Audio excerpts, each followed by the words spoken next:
Good afternoon, everyone. I'd like to call to order the Gig Harbor City Council study session of Thursday, July 14th. The time is 2:02 p.m.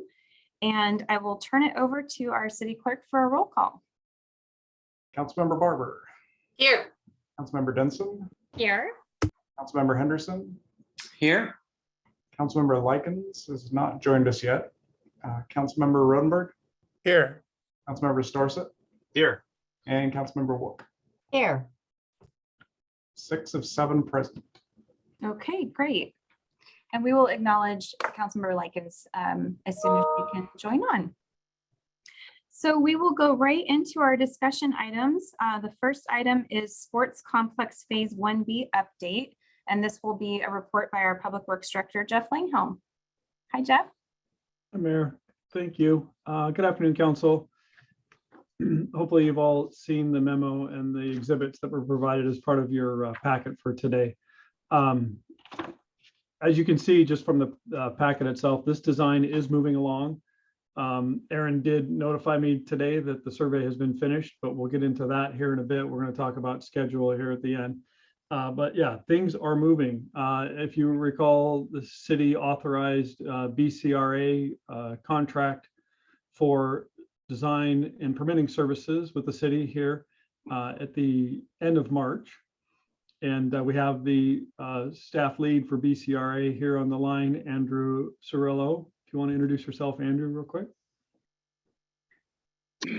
Yeah, my name is Andrew Cirillo. I'm with BCRA and serve as the project manager for the consultant team. Welcome. Thank you for being here. Thank you for having me.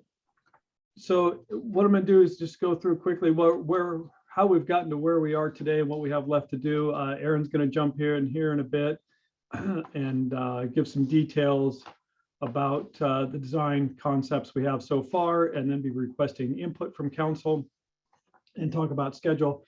Andrew is here to answer any technical questions that you might have that we don't have readily available to us. So that's the format.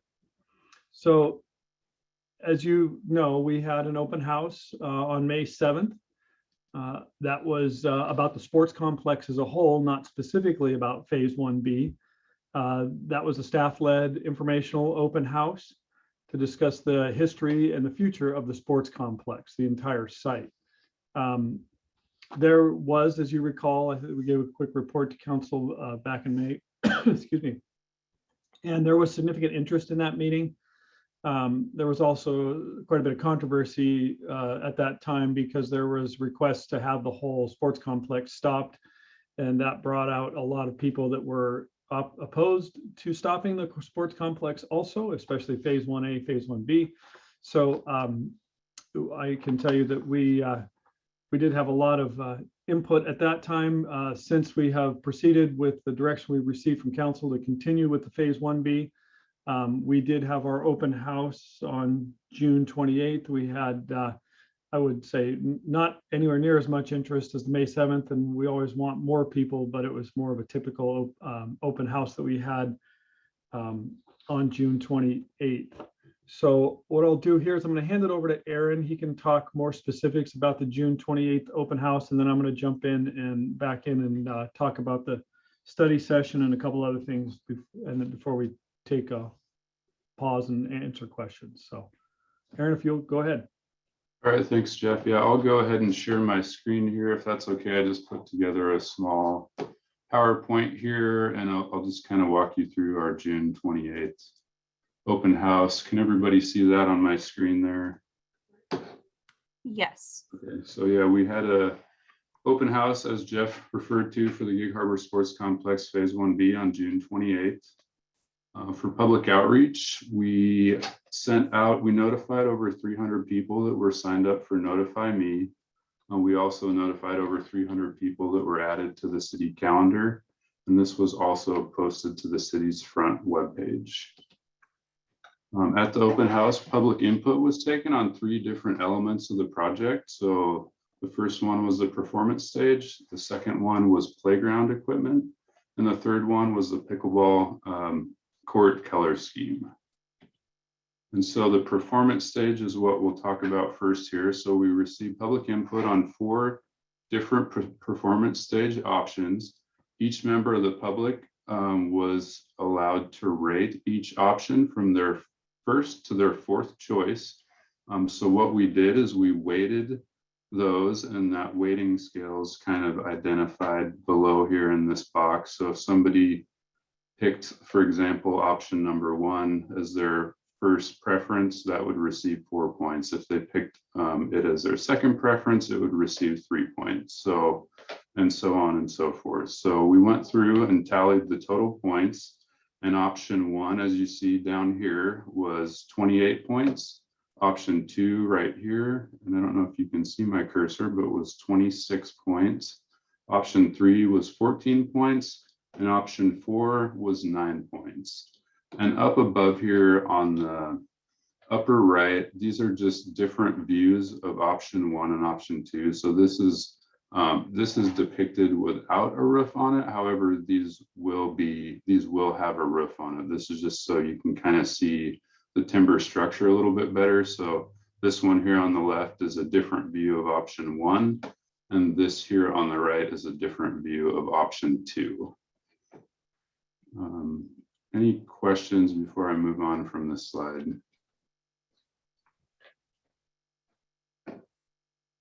Not seeing any. Okay. Oh, I have a question. Sorry, I didn't raise my hand. Did Oh. signal in time. Yeah, I'm just curious. They're all the same size, I take it? Yeah. Okay, they would be. Okay, perfect. Thanks. Actually, I have a quick question too.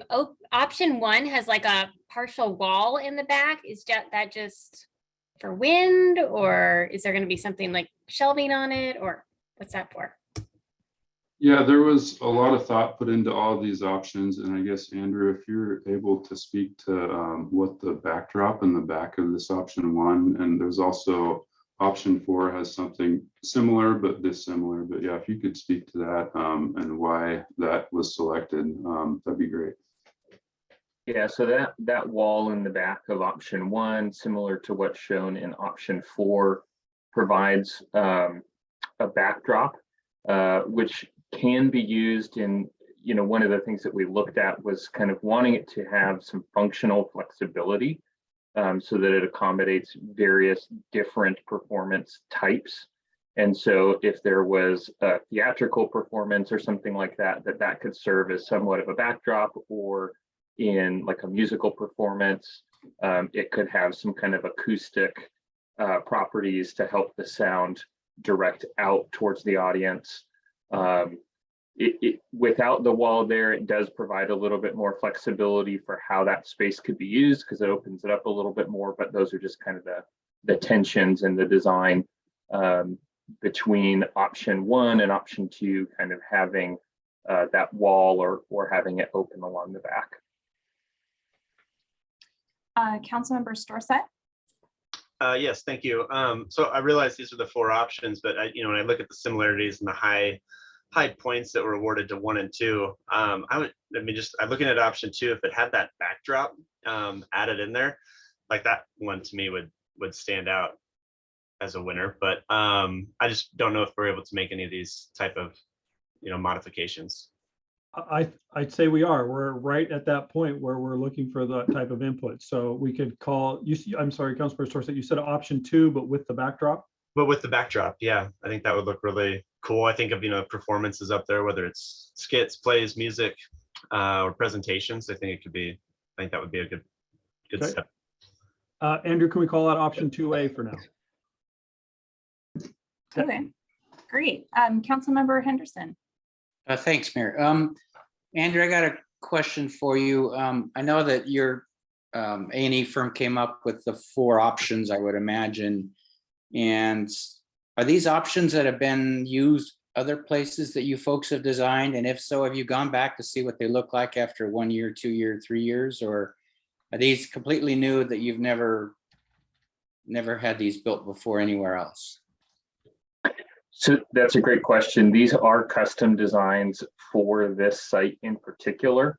The framing members and kind of the general construction is more in like an industry standard type of construction. And so there are other facilities like this. The one that's coming to mind, we didn't actually work on it, but out in Pioneer Park in Puyallup, they have a stage that they put together. I think the Rotary sponsored it. And it's got the same kind of similar timber elements and all that kind of stuff. And that, you know, these do hold up pretty well over time. But to your earlier point, this is to your earlier question, these are custom designs. Okay, and I think I agree with Seth on option 2 being a more striking design. I mean, just from an engineering point of view, I see a little drainage problem right where that V, you know, this comes down. You'd have to do something for some drainage because it does rain in Gig Harbor. I guess my last question is, what is this going to be, a fabric covering on the top? Or at least that's what's envisioned? So I believe that the roof plane would be like a metal, would be my guess. I am a civil engineer by training, so I would have to talk to the architects to see kind of the specifics of what's envisioned there. For these models, it's just done as kind of a, you know, very simple plane to kind of give you a sense of what it would look like. But I believe where they were going would be kind of a more metal to make sure that it has that longevity and durability. And I just have to say, when we had the open house, I'm not sure if I overheard or saw this from the architect, but I thought there was that was still an option to put steel or a different type of roofing material, and there was option to stain the wood or paint the wood. So, I mean, we still have to make those decisions. Okay. Great, thank you. Councilmember Rodenberg. Yes, this question for Andrew. I want to assume that they're all pre-wired for PA and amps and lighting and all that sort of thing. They have Yes, enough power. They have enough power to them to run anything for almost any kind of performance. Yeah, they would all be wired up, regardless of which option we went with, what the design looked like. They would all be wired to serve kind of that functional, broad, flexible range of performance types. Thank you. And I don't know, Mayor, if you want to acknowledge Councilmember Likens, but I had a follow-up to that. Yes, thank you. I was just going to do that. Thank you. Hi, Councilmember Likens. Thank you. Glad you're here. Yes, go ahead, Jeff. So, Councilmember Rodenberg, one of the questions that we've been discussing here at staff and with the consultant is, would we want to supply the PA system and the lighting system, or just the opportunity for someone to bring in a PA system and the wiring, the power, the plugins and everything else for a lighting system and the structural integrity for it? And right now, I believe, Aaron and Andrew, correct if I'm wrong, we are looking to provide only the wiring for it, but we're not looking to supply the PA system itself or the lighting, framing and everything else. I would think that would be the best idea. First of all, that technology changes. And Exactly. secondly, each performance takes a specific type of lighting. So, and why would we take on the liability of having that equipment there? So just adding the juice seems great. So good idea. Thanks. Councilmember Denson. Yes, these are all really good questions. I just want to make sure the engineers, because I like option 2. I would just want to make sure our engineers really take a look at, like Roger mentioned, the drainage of that V. If you're doing a play and there's water coming on the sides of you, splashing up onto the stage, that might be an issue, as well as snow, since we're getting more snow here. So just making sure the structural soundness and kind of how that would all work. And then the roofing material. I think metal, would make sense for longevity, but if there's a performance going on and it's raining, that could be really loud. So just kind of thinking through those options and maybe looking at what else is out there that a community that's doing something similar to us would be a good idea. Thanks. Thank you. Councilmember Henderson. Thank you, Mayor. As I recall, the stage faces west. Is that correct? when I looked at the plans, it seemed that way. I think it faces north. Aaron, would you mind going back to the oversight? Yeah, so we're looking at number 7 right there. Oh, So it yeah, faces okay, north. so it's, if north is up on this, then, okay, good, because I was thinking with the western exposure, when it does get warm and sunny late afternoon, that stage is gonna be an inferno, but if it's pointing north, it's good. All right, thanks.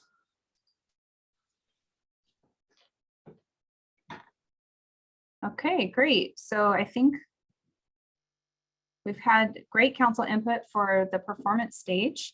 Is there anything else that any other direction from council, Jeff or Aaron? Councilmember Rodenberg? I just have one more question. I see the figures in these sketches. So is that like to scale? How large is that stage? What kind of footprint does it have? Oh, the performance stage. Andrew, do you recall the dimensions off the top of your head on this? I think it's 20 by 36 or something around in that range.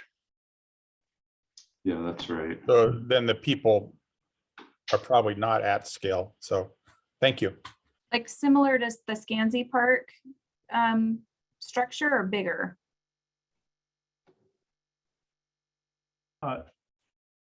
You know, Yeah, the pavilion there, where the carport or the garage used to be. Mhm. I'll have to look into that. I thought it was a little bigger than what's at Scansy, but let me take a quick look. Okay. And I We know can come Aaron back has, to it if you sure. want.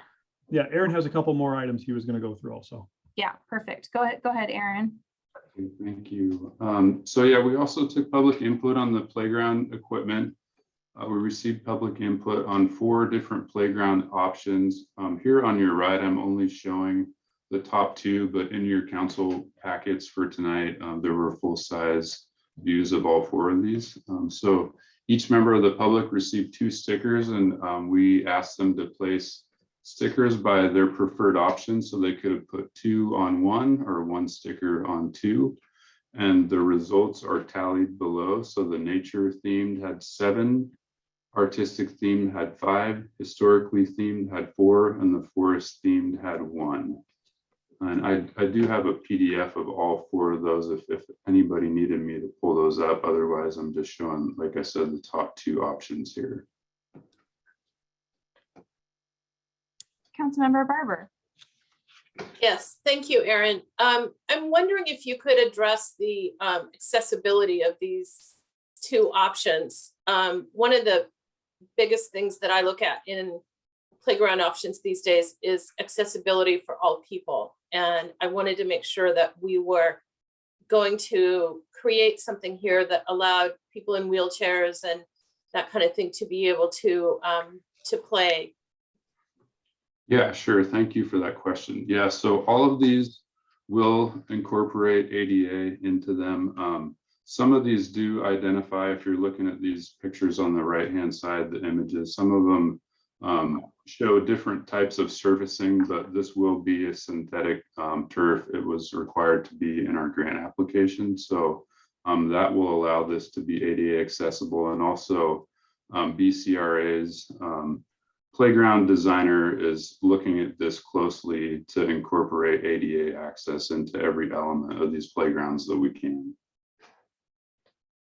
Okay, good, because some of the pictures that are there don't look like they're very conducive to that. So I'm glad to know that you guys have thought of that. I appreciate it. Thank you. And related to the playground specifically, I wanted to note that when this, and I'll talk about Parks Commission in a bit, but when it did go to Parks Commission, the Parks Commission just said, general statement, we want to make sure that there's shade provided as part of that. And you can see with the natural theme, there is some shade definitely available that is built into the structure. And we're going to talk with the consultant to make sure that we provide as much shade as reasonable in the area.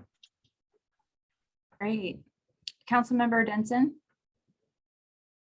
Yes, well, both of these sets of pictures are really, really cool. I'm looking at the tally of the results from the open house, and I'm wondering if we should be asking the broader community maybe one more time what they prefer. Is there a way to do that, or encouraging people to reach out to the Parks Commission? Because I mean, I don't even know what I would choose of these two these two options. They're both really, really neat, and it just doesn't seem like we have a whole lot of numbers to back up a choice on this. And then my other question, this may not be possible, but since somebody brought up shade, I love how the new elementary schools have a covered play area.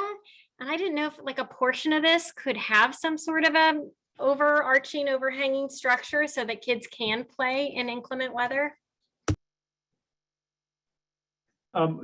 The site plan has never called for a covered play structure other than the covered picnic area and the performance stage. So I would say that, and Andrew, I don't know if, is the proposed surfacing of the performance stage concrete? The floor of the performance stage? Yes. Yeah, That's, so I would the say, current thought. okay, so I would say that could be the covered play area. I wouldn't want to build another hard surface area over somewhere else on the site, but I would say that would be a good one to use. Okay, great. Councilmember Rodenberg. Yeah, a couple things come to my mind. One, in the packet that I read that I don't have right now with me, it talked about the pros and cons of all these. And one of the cons was the longevity of the materials they were made out of, which had lower maintenance and would last longer. That is probably more important or as important to us in the city, instead of maybe the public thinking, well, isn't that cute? My child would love it. So I think we have to take into consideration the long-term maintenance and longevity of these things. And sadly, I have to disagree with the council member Denson a little bit. You know, you can go out, we could go out every 6 months and have public input, and it could go on and on and on. And you're going to get the same people show up. The public had an opportunity. They should have been there. We can't keep asking. It's my short opinion. Thank you. And Councilor Rodenberg, to your comment about the pros and cons that were included in as part of the packet boards, and also the packet images were the same boards that were used at the open house. I don't know if I mentioned that in my memo, but the natural themed play area did have a pro, and it stated about longevity. It said potentially higher longevity, less maintenance than play equipment made from natural materials. Thanks. And I can show all of those individual boards if you'd like to see them individually as opposed to Aaron's slide. Just let me know. These are fine. Thank you. Thank you. Councilmember Storsett. Thank you, Mayor. Good questions and comments so far. Yeah, I was looking at the same things with the pros and cons on the material. Also just thinking of, you know, I imagine these are all pretty safe as far as traction, you know, and rainy season, but, you know, I think of wood definitely gets slipperier, especially as time goes on with maintenance.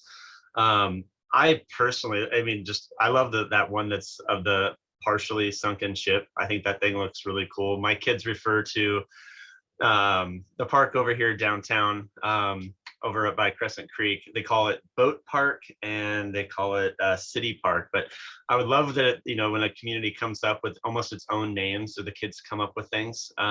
So having a strong enough theme that, you know, it might be sports complex, but they refer to it as something. So I like these strong themes. Yeah, so I'm just curious too, is there, because when I look at the one on the lower right of our shared screen, some of it just doesn't quite go together. You know, like I would say the one on the upper left does, like the theme. So I don't know, that's just I guess a concern of like, you know, between all the natural wood on like the skiff or the net and the fish versus what the boat, you know, is made of or looks like it's made of. I don't know if you have anything to clarify or if you can on that. Yeah, I could speak to that. One of the things, and I think this kind of similar to what you're getting at with Boat Park, is one of the things that we wanted to do in gathering the conceptual imagery for these themes and developing the themes for public input was to create a theme that was very recognizably Gig Harbor. That these would be parks that when you're here, there's no question in your mind, this isn't a generic off-the-shelf park that could show up in any city, but it really has the ethos of Gig Harbor resonant in the design of the playground. And so with this historic / fishing, one of the things that we had kind of looked at was the significance of the fishing industry. I know downtown you guys do have a nautical themed park, and so trying to take, not just replicate the nautical theme, but also incorporate some of the fishing nets, some of the actual like fish imagery and structure. And so that's a little bit of where we were going with this. I will say that the conceptual imagery is a little bit of a hodgepodge, just to give a general frame of reference for kind of the concept. But I absolutely agree. It's not that these specific elements would be pulled out and put in a single park, but rather just to kind of paint a picture of where the theme would be headed, if that makes sense. Okay, that makes sense. I had one other quick question, but I think we're going to get to it maybe a little bit later, so I might be jumping ahead. But just looking at like the color, the different color choices of making the theme work, obviously that too. So I know these are just ideas, but I want to try to tie together somehow, complement each other between the pickleball courts and the playground and the stage. I know we talked about, potential of painting the wood or staining it. So we'll love to see like the proposed color scheme at some point, or maybe that's something we're talking about today. Thanks. Thank you, Seth. Councilmember Denson. Sorry, I just didn't lower my hand before. Oh, okay. Councilmember Barber. Hi, thank you. I forgot to ask one question. On the document, in some of the designs, one of the cons is a perception of safety. And Andrew, I think this is probably for you. If you could address that, because it says that they're perceived as less safe than traditional play equipment. So I'm wondering if that's just a perception or if there is evidence that they are less safe. Does that make sense? Yeah, I would say that it is a perception. Whichever theme we go with, we'll be working with manufacturers that do hold to those safety standards that are set out for parks. But sometimes there is a perception of, especially once you get to more of like the natural themed, if there's big logs or rocks or things like that, that it can have a perception that maybe this is just kind of a natural thing that kids are going to go climb on logs that have fallen down, but that it would be actually constructed in a way that does provide safety. You're not going to have logs that are rolling around as kids are climbing on them, that kind of thing. Okay, because I really am leaning toward the fishing one, because it is so Gig Harbor like, as opposed to the one that you see anywhere that you go. So thank you for that. Absolutely. Councilmember Henderson. Thank you. Part of Gig Harbor's history is not only the maritime portion, but of the Native Americans that lived here. Was any thought at all given to at least a nod to them? This park is going to be right across the street from Swiftwater Elementary, which was named after the indigenous people here. Is that a possibility you could pull some of that theming into? Absolutely. And that I think could tie in well with some of the historic fishing components and knowing the importance of fishing for the Native American community. One of the things that I think we may talk about a little bit later with the bocce ball courts is that the surfacing there will be right now it's planned to be crushed oyster shells. And so even kind of incorporating some of that into maybe some patterning around the bocce ball court and all sorts of different things that we could kind of tie back to the Native American influence and the importance of the fishing, local fishing for the tribes in the area. Well, that would be great if we could add that element or elements. Thanks. Thank you. Councilmember Rodenberg. Yes, Andrew, it looks like you already did pull some indigenous ideas. That center figure there looks like an indigenous fish trap that was used for thousands of years. So you've already done that. So good thinking. Thanks. Councilmember Look. Yes, thanks. These are all great layouts. This is wonderful. Whatever we do that calls attention to the Native Americans that were here, I hope that somebody reaches out to make sure that what we do is not inappropriate. So, Of course. so just wanted to mention that. Thank you. Yes. Okay. I just wanted, sorry, one more comment, just generally about the playground itself. I know that the original site plan image that was as part of the boards showed a brown surfacing around the playground. I just want to be clear that it is per RCO grant directed to be synthetic turf. So that is what, and it's similar to the natural theme traditional play in the top center of the board. So that's what it's planned on being right now is synthetic turf. So green. Green, yes. Yes, Okay. and true, that's true. You could have any color synthetic turf, but no, right now we're planning on it being green synthetic turf. Okay.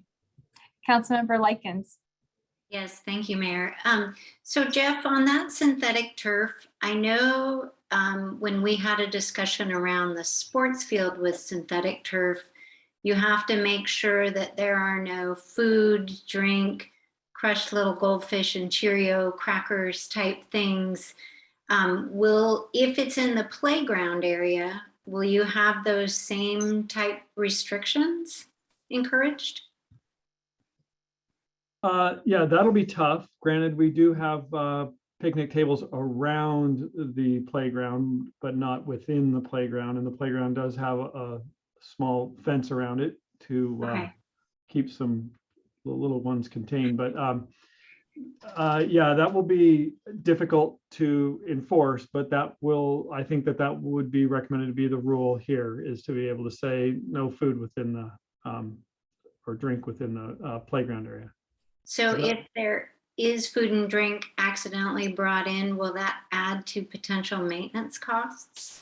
It will. I mean, we will have to vacuum and the turf regardless, because we're going to have trees around there. That was another comment that I heard from the Parks Commission meeting on July 6th, is that they want to see more trees, more native trees, but just more trees in particular.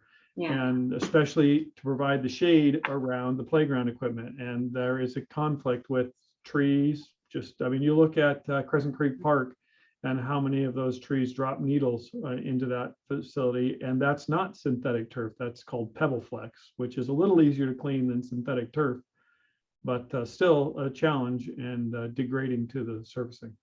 Okay, great. Thank you. Councilmember Henderson. Thanks. So Jeff, in light of that comment, you said it was per RCO requirements.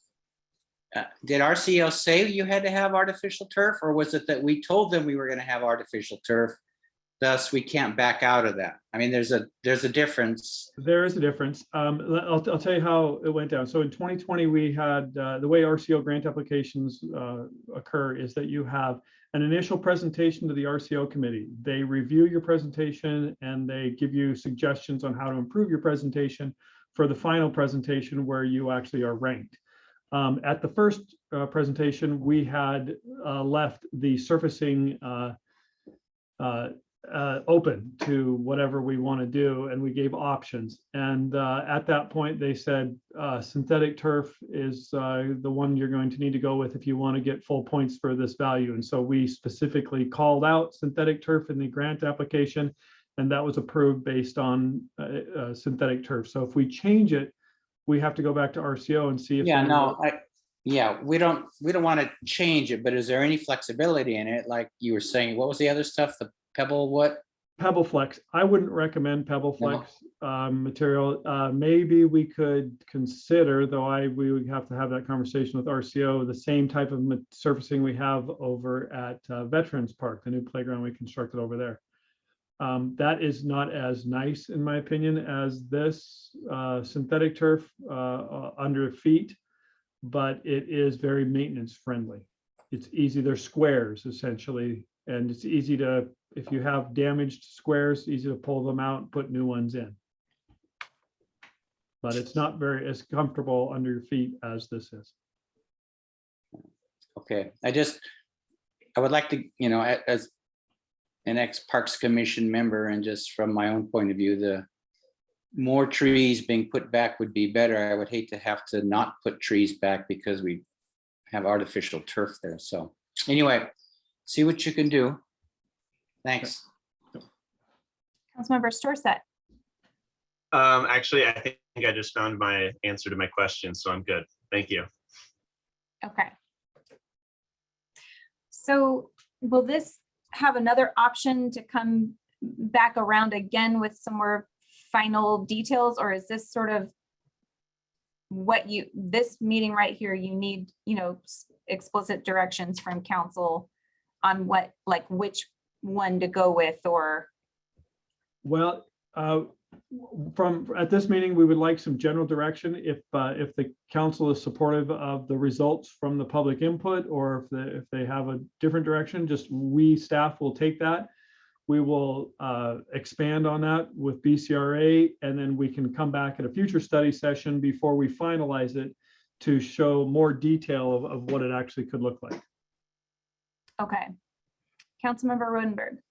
Well, if you're asking for our opinions on these two, I'd like to state that I prefer the artistic historic fishing play theme above the other one. So I would like to see it go in that direction. Okay, thank you. Councilmember Wook. Yes, I have a question, since we're talking about what was found out at this meeting. Was there a reason? I happen to like Councilmember Storsett's idea for 2A on that entertainment group. Was there a reason that that the majority of folks liked choice number 1? I'll let Aaron, I don't know of a reason. Aaron or Andrew, maybe you do. I was not manning that table. The architect from BCRA was at that table. So I don't know off the top of my head. I could definitely find out for you. Yeah. I don't know if it's important or not.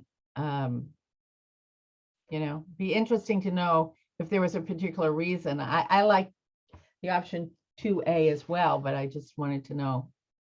Thanks. Yeah, Jenny, I was thinking the same thing on that. I was like, oh, well, I feel bad to like change it and switch it up, but I had a feeling, my hunch was that they probably liked having a backdrop, right? Because having a backdrop on a stage versus the parking lot would be, I think, a lot better to look at, better for sound and all that too. So, Yeah. Should I just keep going? I had another thought as well. Sure, go ahead. I just tied in with that comment with Jenny because I agreed, and then I still had a comment as well. So I think we're leaning toward, unless there's a question soon, but I know you guys are looking for direction on theme. I also like the artistic historic fishing theme. So just throwing that out. Thanks. I'm seeing nods and thumbs up as well. Councilmember Henderson. Thanks. Yeah, I like the historic fishing theme, as long as we can integrate some more Native American features in there, so we have a little balance. I like the 2A concept on the stage too. I think that's good. I want to make sure though that we honor what the public did. I mean, if we keep asking public input and then we all just decide on something different, maybe we can do some kind of a blend, and maybe we'll get some more information from the architects who was at the table and could find out why. I have one question that was kind of a general one. At that meeting, were there any ideas that we haven't heard about that aren't on these options here that the public came up with? Sometimes public can come up with some good options that aren't, we'll pick 1, 2, 3, or 4. So were there any ideas like that that were unique, interesting? I wasn't manning either the playground board or the performance stage board, so I can't speak to that, but I can definitely, and Andrew, I don't know if you have any input, but I can definitely find that out and send out an email to all of council related to that. Yeah, that'd be good. Just to see if somebody had said something and it didn't fit into 1, 2, 3, or 4, but it might have been a brilliant idea. Okay, thanks. And to that, I will mention that one of the things that we did receive some really good feedback on was the pickleball courts. And we had some members of the community come who are avid pickleball players and had some really good ideas, different things that the community has done kind of organically that could be incorporated into the design to help it function better.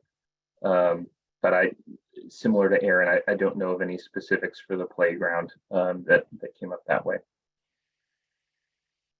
Okay, well, thank you, Aaron and Jeff, for looking into maybe some of those comments that were from another person at the table there. That might segue actually well into the next topic for phase 1B, which is the pickleball court, I think, isn't it, Aaron? Yeah, great. That's my last slide here.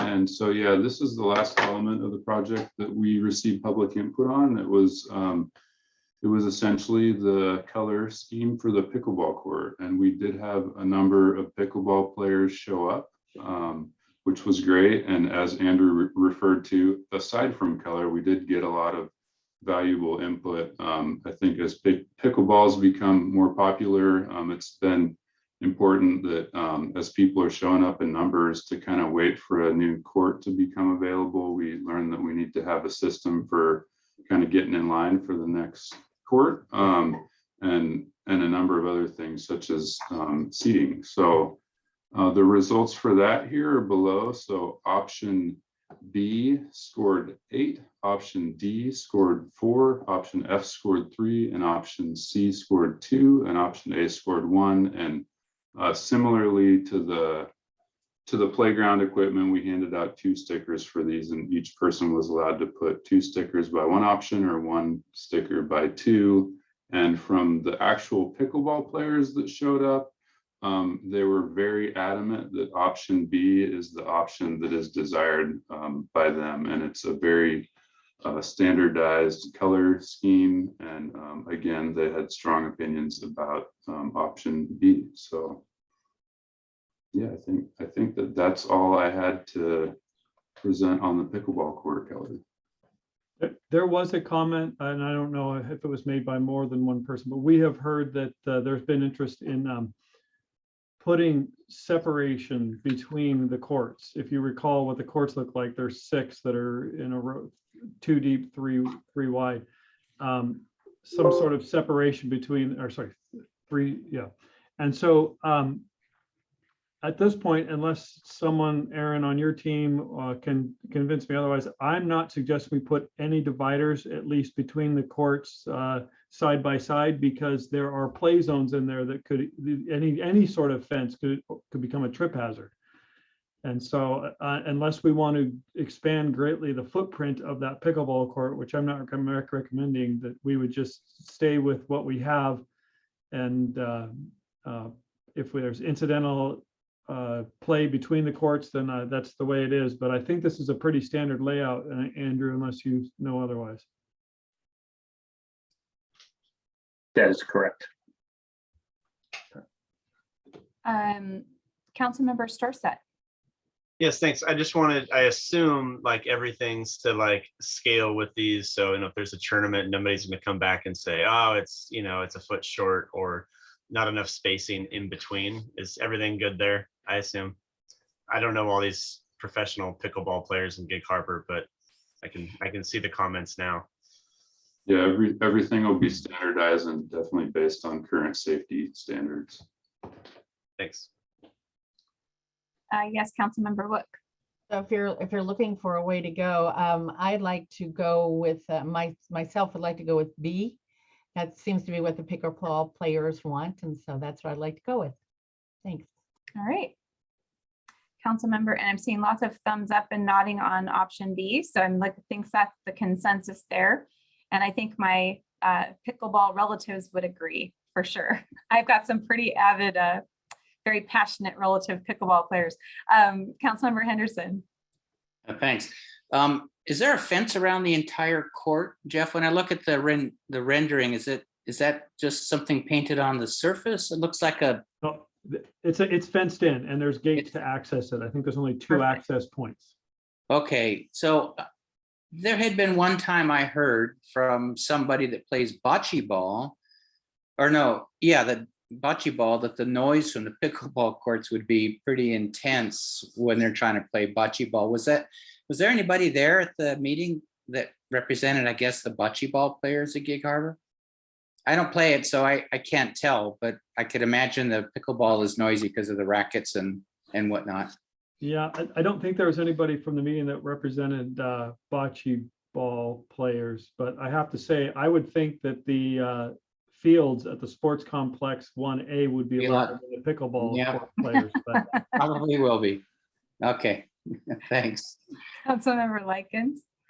Yes, I was just going to add, thanks to Roger's comment. My house is next to bocce ball courts. My front porch overlooks it, and bocce ball players can be pretty noisy themselves. So I will just put that out there.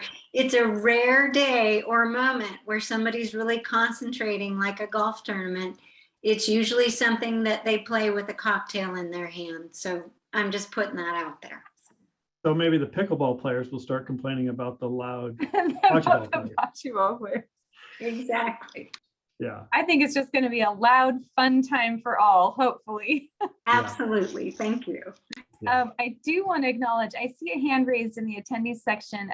And just so you know, for study sessions, we don't take public comment, but if you would like to send us an email to mayor and council at gigharborwa.gov, we would be happy to answer any question that you have. I think this is for, I think Lauren Johnson, you have your hand raised. So if you want to send an email to the council, we will certainly answer any questions that you have about this. Thank you for being here.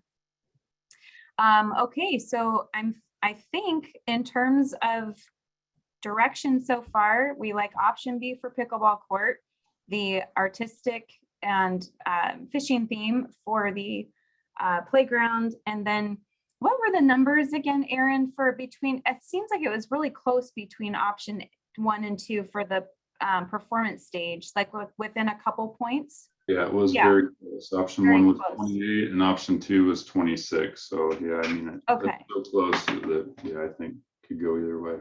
And I tend to agree that probably having that backdrop is what sold everybody on that first option. So if we combine the second and the first, I think that's going to be really awesome. I like council's idea on that. Councilmember Rodenberg. Yeah, as long as we're back talking about the performance stage, I'd like everyone to notice that on the other one that has the snow load problem, though the top of that roof is pointing pretty high up, and that would just allow for that much more sunlight to get on the stage, which might not be a thing. It might not actually cover the stage as well as option 1, which is the one I prefer. So just putting that out there. Do you have any specific answers for that, Andrew, as far as how far that covering comes out over or Jeff? I don't have anything specific right now. One of the things that we can do as we get further into design is we will actually take a look at kind of the path of the sun and map out where those shadows would fall to make sure that things are being properly covered. And just a reminder, the stage faces north, so the sun should always be behind the person that's on the stage. And so the shade should always be forward off the stage itself. Okay. Can we get Councilmember- can we get the rain to always fall in the same direction? Absolutely, as long as it's south wind. A perfect world. Councilmember Dorset? Well, I was just gonna throw out an option 2B. I don't want to go this far, but we were talking about the roof line a bit, and how it V's in. What if it's even more of a combination, a little bit more like one, where it's a flat roof, but we keep the square architecture that it has, and then still have the backdrop. Maybe that could be a better option, and it also wouldn't make such a steep roof for the appearance of it coming up so high. Just throwing that out there. Andrew, are we even able to make these kind of suggestions? Am I going too far? I think you're good. Okay. Yeah. Okay, awesome. So, It's all money, Steph. yeah. Well, maybe it costs less, without that artistic roof there. Just having one flat roof rather than two adjoining. I tell you what, let's work with BCRA to focus on the option 2A, but then look a little more closely at options for that roof and the angles and go with that. Start there. That sounds great. Okay, So, was that your last slide, Aaron, or did you have more that you wanted to present? That was it for me. I'll stop sharing my screen here. I Okay, had a couple of other comments, and then we wanted to talk quickly about schedule. Mhm. So just I wanted to follow up. So after the June 28th open house, we had our June 6th Parks Commission meeting. I've mentioned a couple of things that were noted at the Parks Commission meeting on June 6th. Also, one of the other topics that was mentioned at the Parks Commission meeting, and I just want to make sure everybody's clear on this, is there was questions on when can they come harvest native plants from the Phase 1B site. And I said, we'll get there, but now's not the time to do that. We need to do that, two things. One, right before construction occurs so that we know where the clearing and grading limits will be. We don't want to clear vegetation from where we're not going to be doing land clearing. And two, now is not the time to start pulling apart the site. We want that vegetation there until the time we've got a contractor on site, which hopefully will be late winter, early spring, which would be a much better time to start pulling vegetation out of there instead of the middle of summer. So that was a comment that the Parks Commission had, and we'll be letting people know, but now we're well too ahead of time to start harvesting native plants out of there. Okay. Councilmember Henderson, do you have a question? Thank you, Mayor. Yeah. Jeff, do we have the tree count? Has that been finished yet? Are they still working on that? Yeah, Aaron, you want to give a quick update on that? Yeah, it was just finished. Andrew and I talked about this yesterday, but it was just recently finished. I believe they're just getting the rest of the data from their surveyor. And yeah, when we get to schedule, I guess we can expand on where we're going from there. But yes, the tree survey is complete. And The so, site survey is complete, including the tree survey. and that's the next slide. But before we drop into the schedule itself, I just want to talk something quickly about the tree survey. So the consultant, of course, has to what we call distill the data. They need to be able to put it onto plan sheets so they're legible in specific sizes. So they've got to do all that, set up their sheets and get themselves oriented. So it'll take a little bit. Just because the survey is done doesn't mean we can print them out and provide them to you tomorrow. So it'll take a little bit, but we will be able to provide that soon. So I'm going to go ahead and share my screen because I have the schedule up real quick, and then Aaron can talk about the schedule and next steps. Okay. Can you see it? Okay. Yes. Yeah, there we go. Yeah, thanks, Jeff.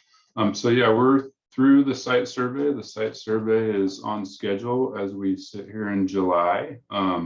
We're also on schedule to hopefully, I know, talk to Andrew, and they're looking at submitting a 30% design package here over the next couple of weeks. So we're tracking to submit our land use and planning permit application by August. So we're running on schedule here. As we move down the line, the engineering design kind of happens concurrently with the land use permitting package. So that 30% design is kind of the first step in that. So we'll be seeing that soon, and all of the engineering team, public works team at the city will have a couple of weeks to review that, and we'll get our comments back to the consultant soon thereafter. Moving down the screen, we do have another open house identified here. We talked about this previously with council, and I think what we decided is this one's going to be too far along to actually take input from the public. So this one is going to be just strictly an informational open house, but we do plan on holding another open house to present the sports complex phase 1B design to the public later on this summer, approaching fall. So yeah, we're currently tracking to advertise the project early next year, 2023, with a construction start date of March or April, and then construction we anticipate taking throughout towards the end and hopefully before the end of 2023. Great. So exciting. Yeah, so I just wanted to finish with one comment that I had heard from council also, just a general comment, and it had to do with, and we've touched on a little bit for the playground, but accessibility. Just wanted to make sure that all parts of this site are accessible, and I just wanted to go through and confirm that yes, the site is fully accessible. In fact, I can bring that image back up of the site itself here. There we go. Okay. Just so you can orient yourself to it. Parking, we have ADA stalls and that are going to be a minimum required, if not more, for the site. It's going to have the paths across the entire site from the ADA stalls over to the sports complex, the phase 1A, the sports complex. The restrooms are ADA compliant. The bocce ball courts are ADA compliant. That's something that Andrew pointed out to me. And if you saw in the packet, you saw there was the access in and out of the bocce ball courts is going to be available for people in wheelchairs, even to be able to open a little wood swing gate and get in and out and then close it behind them. The material, as Andrew said, is going to be crushed oyster shells. It's going to be a very thin layer. I forget how thin of a layer it is. It's either an inch or fractions of an inch. It's not deep so that anybody could get stuck in it. But and then it's going to be compacted gravel underneath it. So that's going to be ADA compliant. You can kind of see, and I can zoom in a little bit here, but the playground itself, you can see all these dotted lines around each playground equipment. That is for ADA accessibility, to make sure that there's access to the entire part, each part of the playground. And then the performance stage. So we have these little knockouts here of concrete sidewalk for accessibility. We've been talking also about possibly putting in an extended hard path, surface path here, here. And then people that have limited mobility can also walk on those ADA compliant paths and have little areas to set with wheelchairs or walkers to be able to access even closer to the stage. So we've been looking at options. Yeah, I think that was it. Great. Councilmember Storsett. Yes, thank you, Mayor. I know we're just talking about phase 1B here, but as we talked about parking, I was just curious if we've gotten any more information on the potential of partnering with Swiftwater for using the parking lot at times, or any progress on the parking lot extension that was going westbound or west on the west side extension. Yeah, we have not. We do need to do that. That is on our to-do list, but we will be engaging with the school district soon. The additional parking that is directly on the west side of the YMCA, is that the one you were referring to, Councilmember Storsett? Yeah. Yeah, that is going to be a separate phase to see if we need more parking later, because parking is so expensive to construct. We would rather, and it's taking away existing vegetation and adding hard surface. We'd rather only build it when we need to. And we're calling that phase 1C. So it was part of the original phase 1 concept in the master plan. So we're going to call that phase 1C, but wait to assess that later. Okay, thank you. Councilmember Wook. You're muted. Thank you. So are there going to be any EV charging stations at the sports complex? Oh, that's a good question. I don't think we had that in the concept, did we, Andrew? Any EV charging stations? I don't believe so, but we are definitely far enough early on in the design that could be something we consider if that's the direction you guys want to go. Yeah, I think it's that- important. Yeah, I agree. I think we should make sure we have some infrastructure and the facilities installed so we can have EV charging. Councilmember Henderson. Yeah, thank you. I'll echo Jenny's comment. That was a comment I made, I believe, at the first public meeting about getting EV chargers, at least a few of them in there, which would be good. Thanks. Councilmember Rodenberg. Yeah, I'm wondering if those will be coin-operated charging stations? Well, typical charging stations, and that's something that council and staff need to have a conversation about going on in the future. But the charging stations that we have today can be, they're free right now, but they can be charged. You can charge the people who use them money, but that's typically through an account or a credit card and not with any cash. Yeah, I'm in favor of that because if not, I would promote putting a diesel gasoline pump there so I could get free fuel for my vehicle as well. I can tell you that based on the comprehensive planning process that's going forward for climate change, one of the goals that I'm going to be submitting on, and a little bit off topic, but similar, is for the city to assemble a plan with support from Penn Light to do citywide placement of public charging infrastructure. And that question, Councilman Rodenberg, is going to be within there about how we're going to pay for it and how much we're going to charge for EV charging station access. Okay, great. Would council like to take a brief break now or after item 2? I'm seeing nodding for now. So let's take a 5-minute break. We will reconvene at 3:09. Welcome back to the Gig Harbor City Council study session of Thursday, July 14th, 2022. The time is 3:10 p.m. We just had a great presentation from our Public Works Director and our Senior Engineer and Andrew from BRCA. I always get the name of their company wrong, but anyway, I wanted to thank all 3 of you. I know Andrew had to log off, but thank you for that great presentation. So we will move on to our second item, which is our code enforcement program. And this will be a report by our principal planner, Carl DeSimas, and code enforcement officer, Adam Blodgett. Thank you, Mayor. Good afternoon. Good afternoon, council members. Thank you for having us today to discuss code enforcement. I wanted to also note that we have Robin Bolster Grant with us, who actually drafted this memo and did a fantastic job working with Adam to pull this together.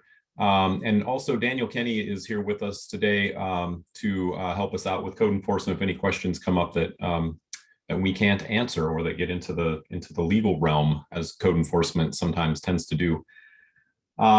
So we prepared a memo was prepared for you today with some exhibits, and I hope you all had an opportunity to take a look at that. And you know, I'm going to turn this over to Adam to kind of present the program, as he is the expert, the resident expert in code enforcement here. But just so you are aware that, and as the memo notes, what we tried to do here was just kind of prepare something generally for you, as we weren't entirely certain which items to focus on exactly. So hopefully we provided enough information so that we can have kind of a robust conversation here this afternoon and kind of take some direction from you all, and maybe come back with some more detail. So with that, Adam, I'll turn that over to you. All right, thanks. Hello, everyone. I think I've met everybody at some point. We've run into each other. I can't remember the last time I was at a council meeting in person. So I don't know if we've all met or not, but I'm Adam. Just like Carl said, we just put together this memorandum, mostly Robin. She's a rock star and she has a background in code enforcement, had managed a code enforcement program previously. So she's been able to help me step into this role and kind of get this program headed in a direction that we think is going to be, great for the city of Gig Harbor and ultimately make some really good process improvements. So not as cool as Aaron, don't have a PowerPoint for you guys. So I'm just gonna kind of just tap on just a little tiny bit to each of the little sections in the memorandum, not read directly from it, but we'll just, as you guys know, the background, I was the community service officer. Code enforcement in 2015 was kind of attached to that. I've been able to perform code enforcement duties about 16 hours a week. In that role, code enforcement has taken over that role. Citizens, they're not complaints, they're just wanting to see some things changed a little bit here and there within the city. So we've tried to address that using our code. And goal of code enforcement or code compliance, as you guys know, is to detect, investigate any violations of our statutes or ordinances regulating public health, safety, welfare. The majority of what I try to do and what we try to do at the Community Development Department is more education than enforcement. We're not trying to be heavy-handed. Lots of citizens, they may not know directly what the code is at the time that they're performing such a violation until the time that they're aware of it. So we try to work with them through that process. The ultimate goal here is compliance and being within the code for their property. Touched a little bit on the background. Current program, code enforcement, responsible for evaluating private properties and public grounds against local codes and answering citizens' requests. Any of those requests can be public nuisance, they can be signs, they could be trees, they could be current permitting, current construction that's ongoing. We respond primarily to citizen complaints. We are not initially going out and looking for violations. I'm sure if we did that, we would be out in the field all the time. So we allow the citizens then to fill out a form. That form is then filled out and given to us, and it goes through a process where it's then evaluated for sort of a risk assessment. Is it a danger to life and safety? Are trees actively being cut down? Is a building about to fall down, etc.? So then we can respond to those situations. Otherwise, we kind of go through an investigative process to determine its priority. Because of time and expense involved in investigating and pursuing resolution for such a wide variety of violations, the goal of the program is to encourage both residential and commercial property owners to voluntarily resolve code violations. I tell, Carl's heard this a million times, we act as an intermediary or kind of a mediation between neighbor disputes. And that's a lot of what I find myself doing. Is we try to get voluntary compliance and just an educational process and a good conversation between neighbors and HOAs amongst themselves so that they can start to fix these issues on their own or resolve them. In instances that that's not available, then the Community Development Department, myself, Carl, Robin, then we can step in and start to look at our code. So common violations.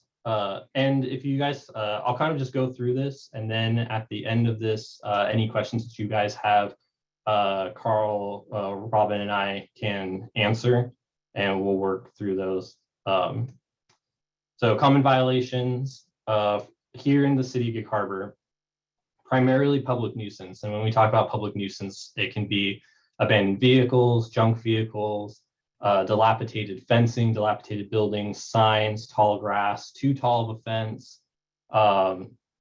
It could be a barking dog, or it could be, wind chimes are too loud on the side porch. We respond to it. So we respond to it all, anything and everything.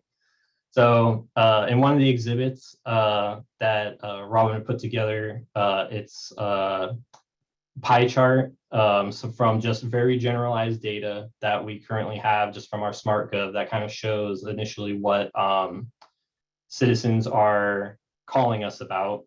Then we have from public nuisance, you could, we kind of go to like noise. Permitting is also a violation type, and typically the permit type of violations come from our own internal. We'll see something going on, like somebody started too early on a project. Land clearing is a big one of ours.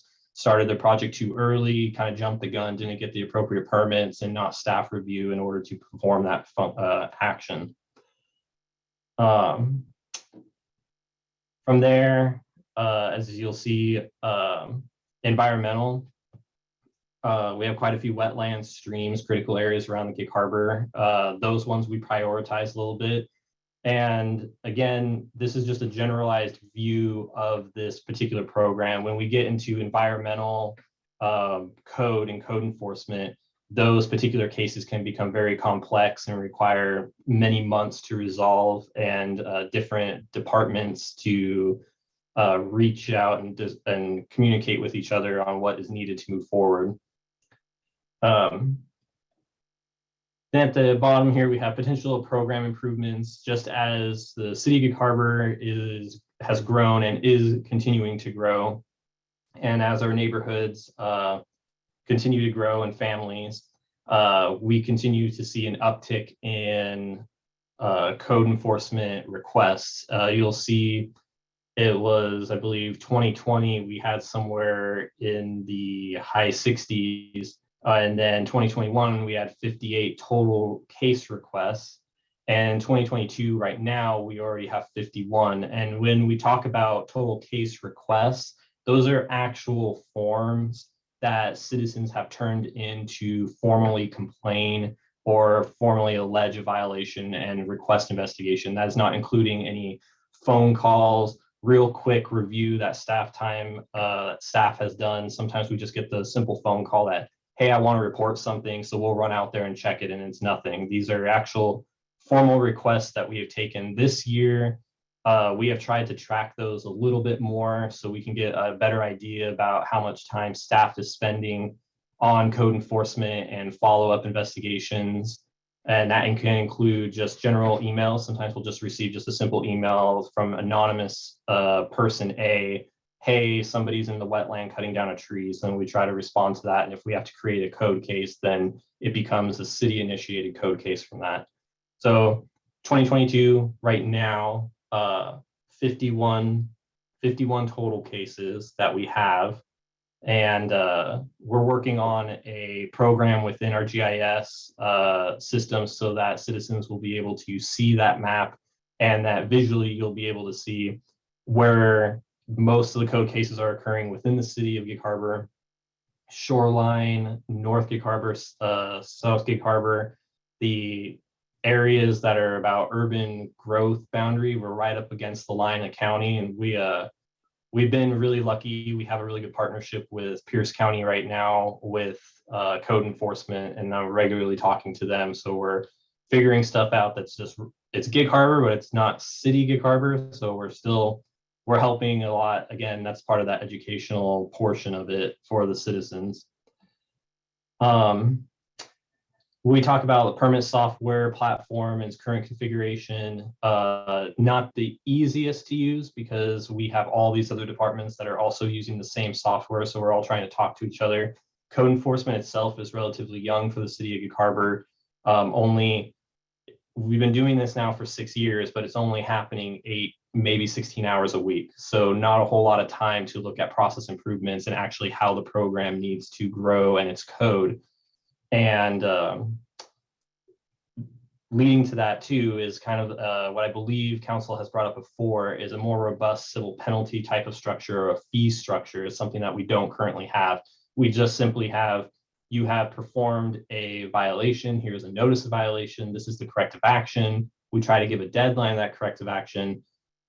Have been successful in not getting to appeals, hearings, or civil penalties, but when we do get to that point, what does that look like? How does that process work? And what do those even just a simple template, what does that look? And I see it on the screen now. This is kind of our flow chart. Again, very generalized. This can go from the very top to the very bottom immediately. It could start in the middle, it could start from the top. This actually wouldn't probably even address some wetland critical area types of violations or SEPA issues. So here is just us this is how we initially get it, citizen complaint, if found by a city official. And we try to document then, is the violation, is it not, written warning, reevaluate. What's missing sort of in here, and I believe has been a conversation of council previously, was a fee type of structure where it's just, if you do A, B, or C, it is just a straight fine. I think we can have some more of that conversation, something Robin may be able to speak to more from her experience in code enforcement and the program that she built from her previous employer, and something Daniel may be able to talk about too from a legal aspect. And conclusion here, staff, we're just hopeful that you as council, now that I have been able to come over full time, and that we have staff that's willing and able, ready to hit the ground running with this, and actually develop a program for the city of Gig Harbor, what code enforcement looks like, standard operating procedure for us to move forward to keep our city looking and feeling a certain way, and calling on our citizens to be able to have a mechanism to correct issues that they find either within their neighborhoods, or educate them about the process for community development, and also policing too for any of the criminal complaints. You'll find that in our codes, in titles, in some of the Title 17, Title 19, and some stuff that's still coming to code enforcement out of our Title 8 and 9 is actually criminal code. I've had the benefit of being able to work with Chief Busey and Lieutenant Douglas on that, just by happenstance being on this side of the building. And we are taking a pretty good look at that. I know, I think most recently, I think we were discussing parking not too long ago, but it comes up every month, I think. So, any direction or specific items that you wish to discuss with us, we're happy to talk about. Again, Robin is a great resource if you guys have any questions for her. And I've been knocking on her door quite a bit. I think she might be getting tired of me, but just here to answer any questions, have that conversation, and really kind of open that door to what is code enforcement, code compliance for the city of Gig Harbor. And Thank you, that's Adam. Thank you so much to all three of you for your work on this and for being here today. Councilmember Henderson. Thank you, Mayor. Adam, congratulations for being full-time right now. That's great. Yes. Yay. And kudos to you for starting to revise some of this stuff. I think right now, although I'm not in the US, but you probably hear from some of the other council members, one of the biggest issues we have are with signs, political signs, not being permitted properly, being put in areas where they shouldn't be. And again, these are political signs on public right of way, not private property. We don't have any jurisdiction on that, which is good. But do you have any plans to kind of beef up the sign issue? It seems to me, as an ex-candidate, being really frustrated when, you knew some of us followed the sign ordinances and everything to the letter. I got some of my signs pulled because the expiration dates happened, and they should have been pulled, which is great. But then I see signs up all over the place, and it took a week or 2 weeks to actually get them down, which is like, for some people, that's just the cost of doing business, which I don't want that to be an easy cost of doing business. I could throw up a mess of signs on traffic circles, and it's going to take a week or two to get them down. So, and I think that goes to part of the beauty we're trying to maintain in Gig Harbor, because I didn't like political signs either. But so can you maybe outline what you might be doing, or is things going to be any different? Yes, great question. Signs are, I think we talk about signs within the community development department at least once a week. It's constantly coming up. So initially, when the sign code was kind of created for us, again, we kind of went back to this. I'm only available 8 to 16 hours a week. The hope is now that I'm regularly available at the city that we can start to do this once a week. But even at once a week, some of the stuff that we see that are some obstacles here for us are they know the hours that we work. Most city staff only work between 8 a.m. and 5 p.m. So if I'm going to put up a sign, I'm probably going to do it between 6 a.m. and 8 or right after 5 o'clock. Can you guys still hear me? It looks like Yes. I'm completely frozen. Are you frozen? So- We can hear you. Oh, okay. As long as you guys can hear me. And then most signs, A-board signs in our right of way do go up, we find, between Saturday and Sunday. So we've tried to adjust to allow 1 to 2 Saturdays a month where staff is available, then either through flex scheduling or a staff adjustment or overtime to then go get those signs. The other aspect of this is a safety concern that we've discussed multiple times, where we've had some instances where we have a vehicle that has, it's a big red truck and we can put all the lights on, but as soon as somebody is grabbing signs, I can't count in my hand how many times people have stopped dead in the middle of the roundabout and start asking, why are you pulling these signs? And it caused traffic issues. We have reached out to Public Works, who have been great partners, and Carl has been talking to Jeff a little bit about this to help with some of the median and roundabouts, which we know here, those are like the immediate, absolutely illegal signs, right? You can't have signs there. So we can try and pull those. In some instances, there's just not enough staff to be able to go out and get those particular signs. Sometimes we have to stop traffic for that. So a little bit of a safety, equipment, and traffic issue. It's kind of a combination of a lot. We try as much as we can when we drive around and we do see signs that are like very obviously illegal, we'll try to grab those. But right now, quick answer to your question was, I was only doing, if it was a Thursday and I was coming into code enforcement, it was just a simple, very honest conversation with Katrina or Carl that I just don't have time to go and grab signs today. But we'll see what that looks like now with 40 hours a week. So, and I've talked to Carl quite a bit about this too. And I don't know if Carl wants to speak at all about process and staff, but that kind of answer, I hope I've answered just a little bit. Yeah, I mean, I understand you were relatively limited before. You had a lot of other duties, and this was just another one piled on top of it. Now you're full-time, which should be better, but there's only one of you still, right? I mean, that's yeah. I mean, that's true. There is only one. We almost always, there's 2 staff. When we try and do signs, we try not to go by ourselves. 1, just for safety, and 2, right, just so that we're working together. We've done it before where we split the city in half. That's worked pretty well. Or we do one half of the city one day and the other half the next. We've had sign sweeps where it's taken us 5 hours. We've had Saturdays where it's taken us 7 hours to actually cover the entirety of the city.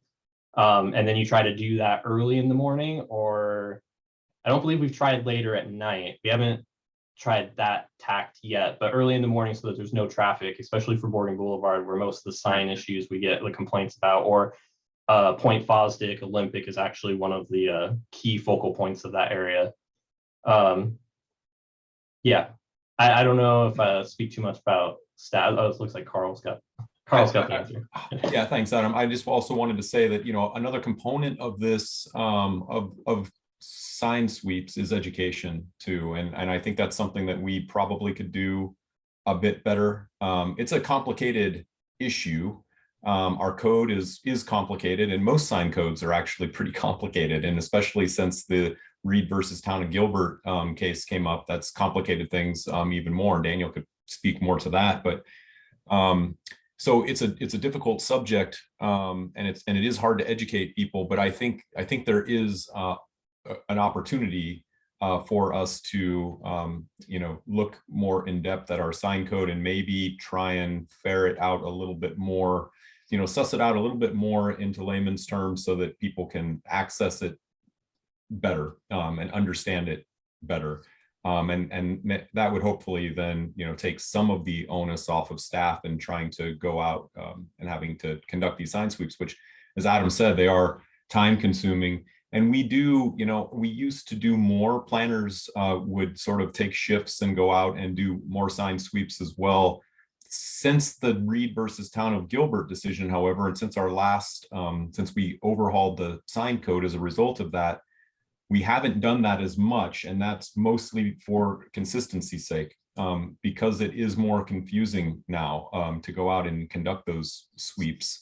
It tends to work better when we have one person or two people who kind of really know the code, and also for time efficiency, getting out there and doing it.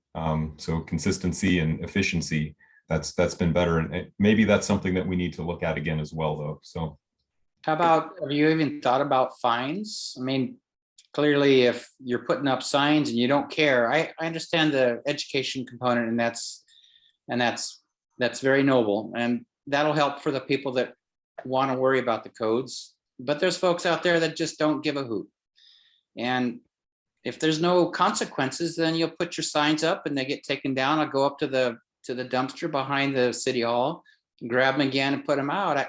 Until it starts hurting somebody in a pocketbook, I think it's going to be a real frustrating thing for you folks, for us too, for everybody, because I don't think there's a lot of people that like the signs just being planted up everywhere. Again, on public right-of-way areas where they shouldn't be, there has to be some consequences. And right now, other than just driving up to the city hall and grabbing my sign, there aren't any. I see Daniel, Kenny, you have your hand raised. Yeah, I'll just quickly chime in. That was the point that I was going to address, Councilmember Henderson. It's I don't want to say impossible, but it's pretty close to impossible to know who puts up a sign. All of the signs that are, well, the majority of the signs that you would envision as being the nuisance signs are in categories, whether they're political signs, or in some cities it's the state fair signs or a gun show or whatever it might be.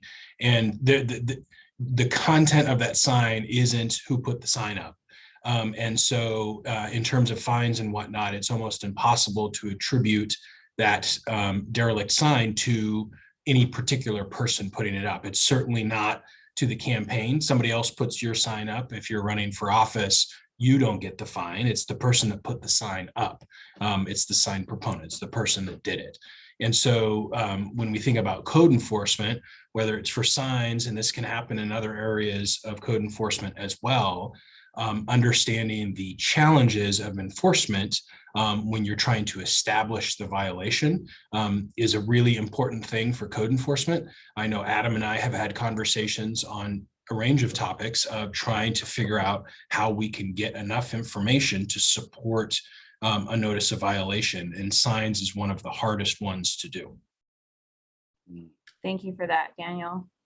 Councilmember Wook. Yes, switching over to an environmental side, I know that a lot of people complain to me about trees being cut, and I believe that we are a complaint-based city. But when you're out driving around, do you pay attention? I mean, I know you have a lot of things in your plate, but do you look when trees are being cut to see if there is some sort of notice or posted on the property? Do you have time to do that? Yes, good question. We do have time to do that. So trees, I know, are extremely valuable and extremely important to the citizens of Gig Harbor. It's one of the more direct, immediate complaints that we get. And we sometimes do we put that in prioritization for response. And there's been multiple times where any staff, not just myself, have driven out and we can hear it. You try to find it, you'll find the tree being cut down. And I know, speaking from my experience, I know the city of Gig Harbor pretty well, so I know which areas are either under permitting or areas that should not be having trees cut down. So if we do see it, it's very easy to just kind of pull the car over, just simply ask, hey, what's going on? You can identify that the tree is either on private property and just needs what we have now created as a PL tree permit. That's kind of how we evaluate whether those trees can come down and if they're part of any buffer, or if we see trees that are very clearly in the right of way, which has happened, where they're just simply cutting down trees right in city property, then that's an immediate stop work. Communication's pretty good amongst staff here when we do get that, and citizens have really stepped up, I believe, in the last couple of years. If you start to look at statistics for phone calls that we get of active, ongoing code violations, it's land clearing, construction, and trees that they'll call, and we can respond in a priority. Because sometimes you just don't know if it's actually going to be a life safety issue, or these trees were meant for attention as part of a plat or what have you. But if it's not raining in Washington, you're gonna drive around with the windows down and at least listen for some chainsaws. So it's pretty easy to find them when they're coming down. So Thanks, Daniel. Adam, another question is, this may not be the venue to do this, but sure would be nice if we could increase the fines for trees being cut without a permit. Is this the place to do this, Carl, or not? So currently, right now, we actually don't have any fine or fee structure in place for code compliance. Some fees that you would pay that are directly linked to that may be for very specific building type of code, or some stormwater code that's built into it. But for zoning, Title 17, and kind of what planning and trees was what we're most referring to, there isn't any real structure fee. I couldn't go out and just say, hey, you cut down this tree on top of this investigation to determine, the replanting plan and notice violation. Here's a simple citation. Yeah, don't have that. What we do have in place right now is it's called a PL tree permit. So if you do cut down trees, it's a permit required, but the permit itself is free. So it allows staff to just take a cursory view of that. I have not worked in another jurisdiction that has fee scheduling. I don't know if Robin may be able to speak to fee schedules or how code enforcement compliance works for fees. Well, I can tell you that it was shocking, but my experience is entirely in California. And so I know California law. I'm still learning Washington law.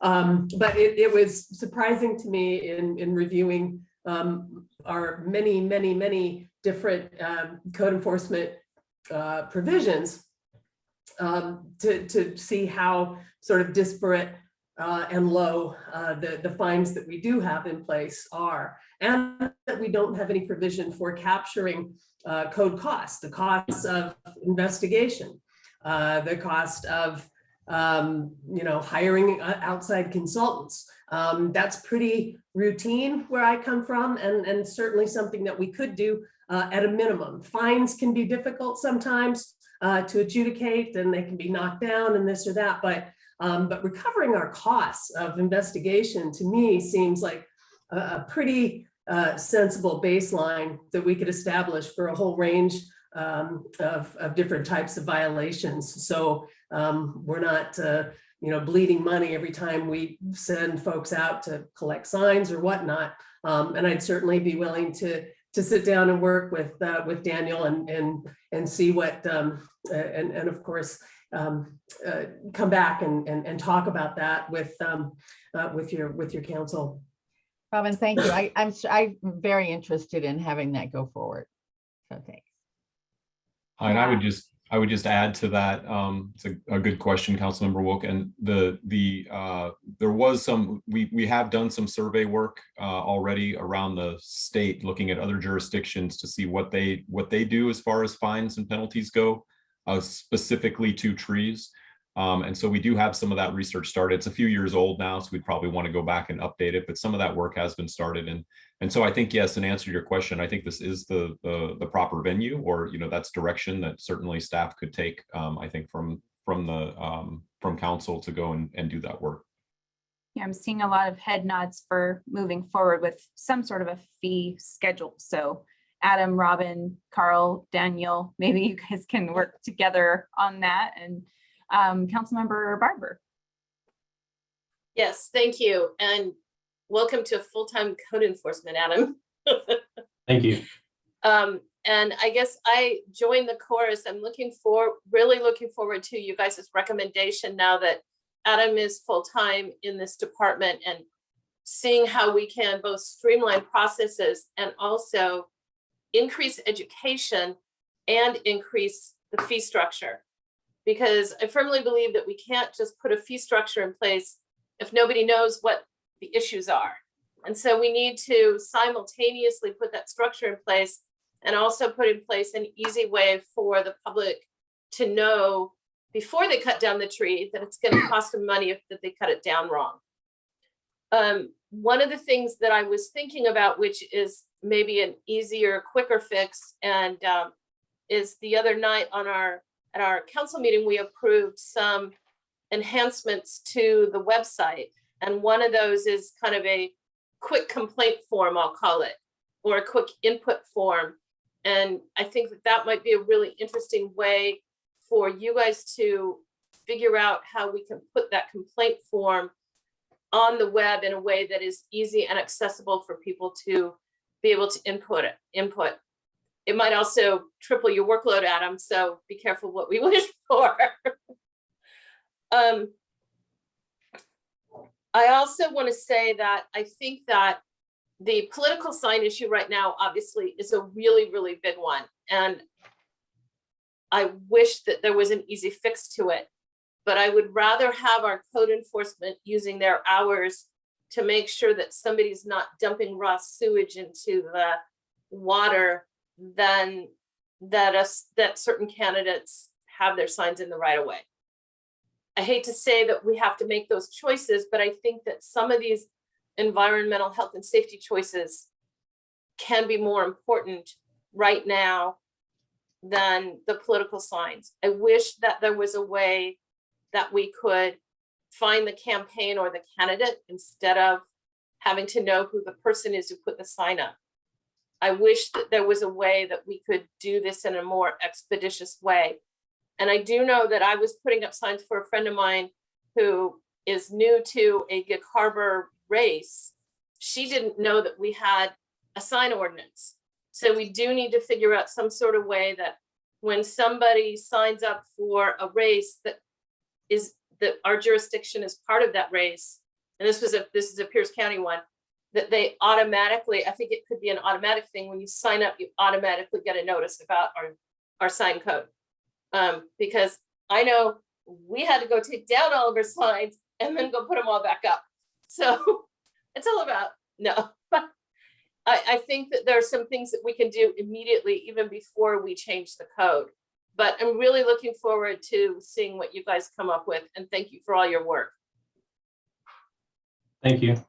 Yeah, the real quick on the sign, on the educational portion of it, we have had discussions that this was pre-COVID. The idea was to have like an outreach, almost like we have so many brand new neighborhoods, we can capture the HOAs and those particular neighborhoods we have so many of them. And the idea was to capture those initially and discuss, what is community development, what you can do with your properties, what is zoning, your setbacks, trees. If we do have any type of fines associated to that, what those may be, and try and get the information in the hands of our HOA presidents and, the board members of those and citizens that want to be active. We have so many citizens that are active in their communities. And when I do talk to them, they didn't even know they had an HOA. So it's a communication issue that I've been trying to nurture through the years, through these brand new neighborhoods. And as we get new citizens moving to Gig Harbor, to help them understand our process for our city. And then but that was just one kind of idea that we had, but then COVID, it feels like it was just last week, but it's crazy. It's been 2 years of this. So, and then to like the signs for the education, we try, when I get a new sign that I haven't seen before, new name, new campaign, new business, and it doesn't have a permit, it's in the wrong location, we do pull it. I try to track it down if I know it's a local business, to try and just take it back to the business and try to engage. We try to use that as the kind of open the door to, hey, this is us. Here's the city of Gig Harbor, this is kind of what we're doing. Here's your sign back. Here's what you need to do. Here's the process, and hand that out. If we're unable to track anybody down, we'll bring it back to the city and try and give them a phone call to their campaign, individual, business owner. Hey, we got your sign. I have it. I'm here between 8 and 5. If you can stop by, I realize it's kind of a nuisance or cumbersome, but if you can do that, I'd love to talk to you about our sign code. So we try to initiate that. Doesn't happen all the time. Sometimes they just blow us off and they won't come and pick up the sign. So then we don't get an opportunity, like Councilmember Henderson says, is that they can just come here at 6 o'clock at night when everybody's gone, grab their signs, just go put them back up, and then we're kind of right back in the same boat. So I agree that education is key here as we continue to build this program and what it will ultimately look like and what citizens want out of it. So I would also encourage, as part of your education, to reach out to Gig Harbor Now and the Gateway to get a story from them about, and maybe it's even, we could pitch them about a story about you being new into this full-time position, and these are the things that you're emphasizing, and those kinds of education opportunities. Sorry, I put on my professional hat there. I'll take it off. Could we put the signs in a place that is only accessible 8 to 5 and not accessible in the evening? I was thinking that too. we discussed that. I may defer to Daniel on this, so I may get this wrong, but we did discuss that at the public workshop. But then I think it was a discussion about access because it's still their property, and couldn't put it in the police because it's not acting as an evidence hold. We're not like detaining their signs. And then at the public workshop was an access issue at night because they lock that place up. Yeah. I mean, I don't know. Does that kind of sound right, Daniel? I don't know if I'm. To be believe honest, that I don't really recall that conversation. Okay. So yeah, I mean, we can talk about that more in terms of specifics, but yeah, basically retaining it as you would the other types of lost or held property that the city does in a consistent manner. And then I did want to make just two other, well, I feel like we're right in the middle of something. I have a couple other comments, but we can come back to that. Okay, I'll come back to you. Councilmember Likens. Yes, thank you, Tracy. So I just have a couple comments, just tagging on to what Mary said. I know that when you run for office on the sign issue and you file for office, you can go to the Pierce County Auditor site and you can enter your address, and it'll show you who is candidate to file and the address of the campaign for all of those campaigns. I'm wondering if you could be proactive, the city could be proactive and send a letter to all those campaigns that are going to be potentially putting up signs in Gig Harbor and say, here's how you do it. And that way you save yourself from getting the sign, going back to them, saying things like that. And the other place I would say maybe you could take that same type of approach would be to the Chamber of Commerce. They have regular business meetings. And so you could take that information and say, hey, if you're a business, advertising, it's just easier to be proactive.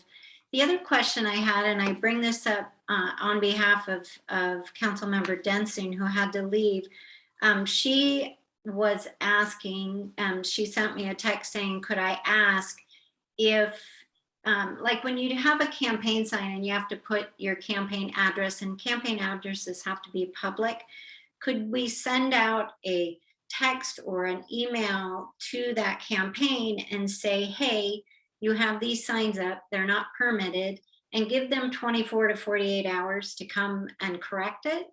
And then after that time, if they haven't corrected, then you give a fine. Can you fine the campaign? I don't know if that's possible, Daniel. I'm just throwing that out. He's shaking his head. So, okay.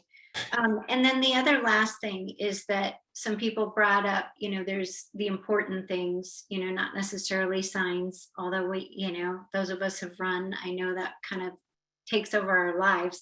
But could we use some of the volunteer officers or some type of volunteer commission to help out with things like signs, so that those of you who are working in code enforcement can focus on not to, differentiate, but maybe some of the more important health and safety issues?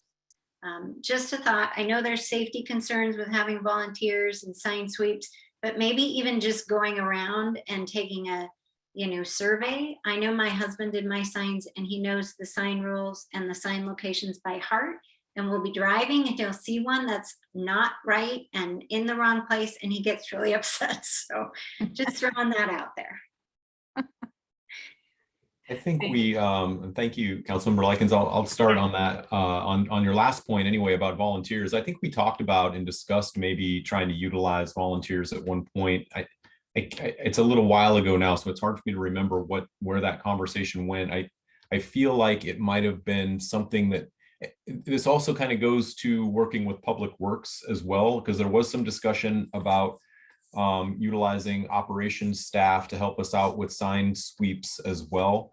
But I think, well, there's a staffing level issue there in one manner, but the other real issue there is the consistency and the complication of the sign code. And so we wanted, we're a little hesitant to take the responsibility sort of out of Adam's hands, I guess, knowing, since he knows it so well, put it in other folks' hands and get ourselves into a bind by pulling signs that maybe were meant to be there. Because there's nothing that gets somebody more upset than when you take their sign or their property, in other words, when it was actually legally placed. And so, and that's not to say we couldn't educate folks to do it and get people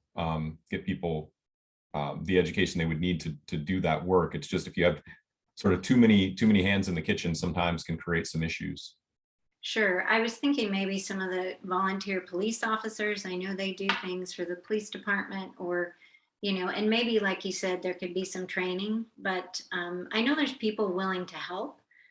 Maybe even not necessarily taking the sign, like you said, because it's someone's property, but just keeping track. Like if it's still there 24 or 48 hours later, do you really want to be following up? Could somebody else do that type of thing? So yeah, I think there's some really good ideas there, Councilmember Likens. Thank you. Yeah, you're welcome. Thank you. Councilmember Rodenberg. Yeah, I have a couple comments. The comment about making the signs available for them to come pick up, I equate that perfectly to someone that breaks the ordinance, illegally parks the car gets towed, goes to an impound lot.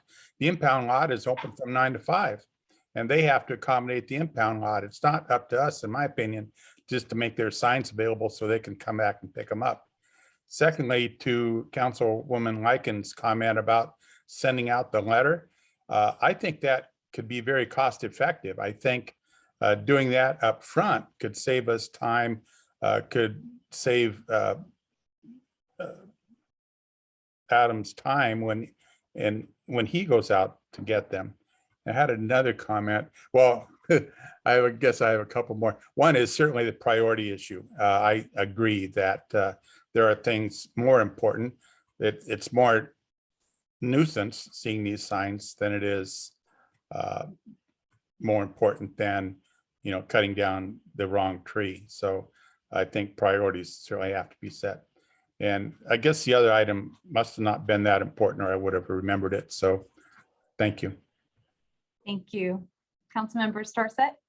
Yeah, thanks. I wasn't gonna say anything. Now I've changed my mind because I feel like we've talked about signs a lot, right? I'm thinking and it's obviously important to us. My thought was just on simplifying like the permit process as well. We talked about safety concerns of going out and putting up signs, and I know for myself it was usually between 5 and 6 o'clock in the morning. And having to go back and replace, the permits on there each month. It would be great if, the image of whatever sign it might be is what's uploaded, and you have it, you can extend your permit. Maybe you've got to go back and redo the paperwork or something, but that you're not going back out and physically placing it on there. Because we've probably all seen people running across the street not in the safest manner.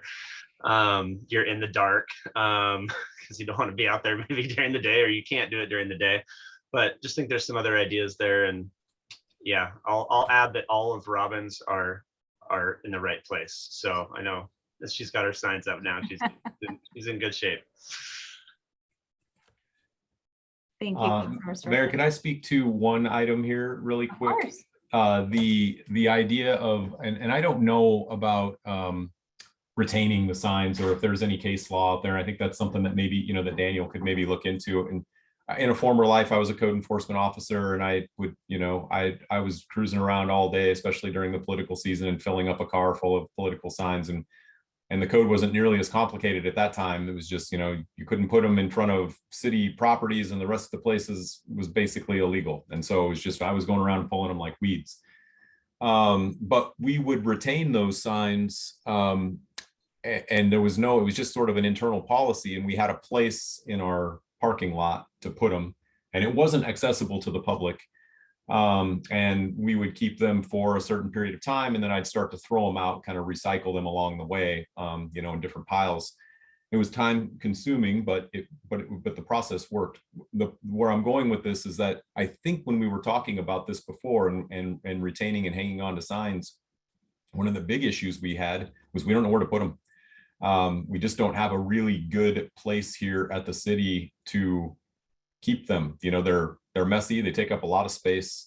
And I think we talked about using the Sally Port for a while, and I think Adam already talked about that. He explored that with police department. That was a no-go for various reasons.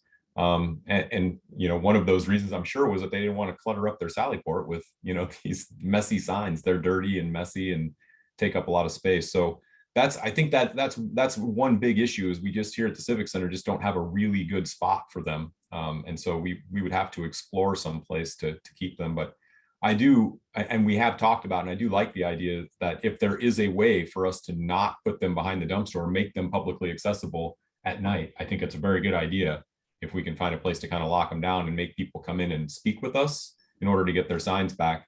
Because when we did that where I worked previously, that helped a lot, because then, like Adam was saying before, getting that FaceTime with those violators is really helpful, because most of the time they're not doing anything malicious. They just don't know. Yeah, Daniel, did you want to address some of those things from earlier? Yeah, I mean, there's, this is a huge topic, so I won't try to, dive into everything. I guess I would just point out that there are specific enforcement procedures and civil penalties. Well, sorry, I'll first start by saying fines, fees, and penalties are all different things. And so you have in your code civil penalties related to code enforcement. Those are generally broken into 3 categories. You've got, I believe it's titles 12, 13, and 14, and then, or 12 and 13, and then maybe 14, 15, 16. So streets and sidewalks, waters and sewers, and then like the building code, and then subdivision, zoning, and environment, all have code enforcement and enforcement procedures outlined in code. There are civil penalties outlined in each of those as well. And so if we're talking about code enforcement, a violation of code that the city wants to enforce, you have a prescribed process that you should be following in each of those sections. And so and one of those is Title 17, the zoning code. Within Title 17 of the zoning code is the sign code. So when we're thinking about code enforcement for signs, you have an obligation to enforce consistent with your code. And so that is outlined there, and there's a process there. Inherent in all of the code enforcement are certain degrees of due process rights. And so if you're going to go out and just simply pull a sign, you're going to either give it back, or you're going to go through the process to establish that they violated the code, whose it was, and go through the process that your code outlines. Just because it's in the middle of the right of way doesn't necessarily mean that you get to skip all of your own process. It certainly might mean that it is a violation of the code, but you still have process outlined. So we don't need to get into the the nitty gritty of all of that. I just wanted to highlight that for most everything that you're going to identify, there is a code enforcement section. There's a civil penalties subsection to that would have penalties for those violations. And then there is process. Some of the process is better than others, and some of the process will lead to quicker penalties being enforced, or penalties starting at a different point in time. I know that one section has it starting from non-compliance on the the compliance measures in a notice of violation. Others have it when you don't do that, it goes back to the original moment in time when you violated. There are nuances like that certainly can be looked into. When Adam said earlier about trees is probably one of the gaps in the code that needs to be addressed. For all of it, really, probably. There are certainly codes in the region that have very robust tree codes. And that's something that I think can be looked at. There are a lot of different ways to go with that, different examples. But absent that topic, and I'm sure there's others, but for absent that topic primarily, you do have process, you do have civil penalties, and you do have to follow that. So I'll just leave that fairly high level because there is a lot in there that will speak to the things that we're talking about. Great, thank you, Daniel. Carl? Hey, Daniel, I wonder, and not to put you on the spot or anything here, because I know we haven't really talked about this too much, but I wonder what your advice would be relative to that. You kind of brought up a really good point there, and something that we've talked about internally quite a bit is that our code enforcement provisions are sort of spread out across all of these different titles. And of course, in some cases that makes sense. We may have to regulate or enforce those titles slightly differently for different types of violations or for different types of permits, for instance, or that kind of thing. But it does make it a little clunky for staff, I suppose, and I would imagine for you as well, in trying to interpret how are we enforcing on this particular violation. And I know from, and I'll let Adam speak for himself too, but I know that it takes Adam quite a bit of time to have to filter through all of those different codes, work with the different people. It's not like he can just go to one place, and I know that's not completely realistic, but if you get my meaning, he can't just go and say, okay, here's how we do this. This is the process for this particular thing. It's kind of an amalgam of all these different codes. And it does make it just a little bit clunky. And I say that a lot. I think I'm saying this also not just to put you on the spot, Daniel, but also for the council's knowledge that that's something else that we deal with when we're doing code enforcement, and it does make it more difficult for us to administer.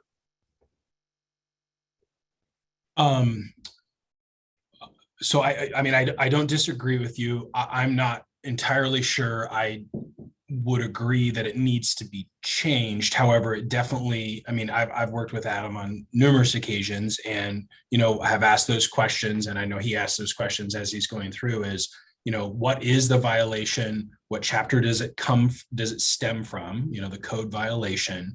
And then what is the enforcement procedures for that?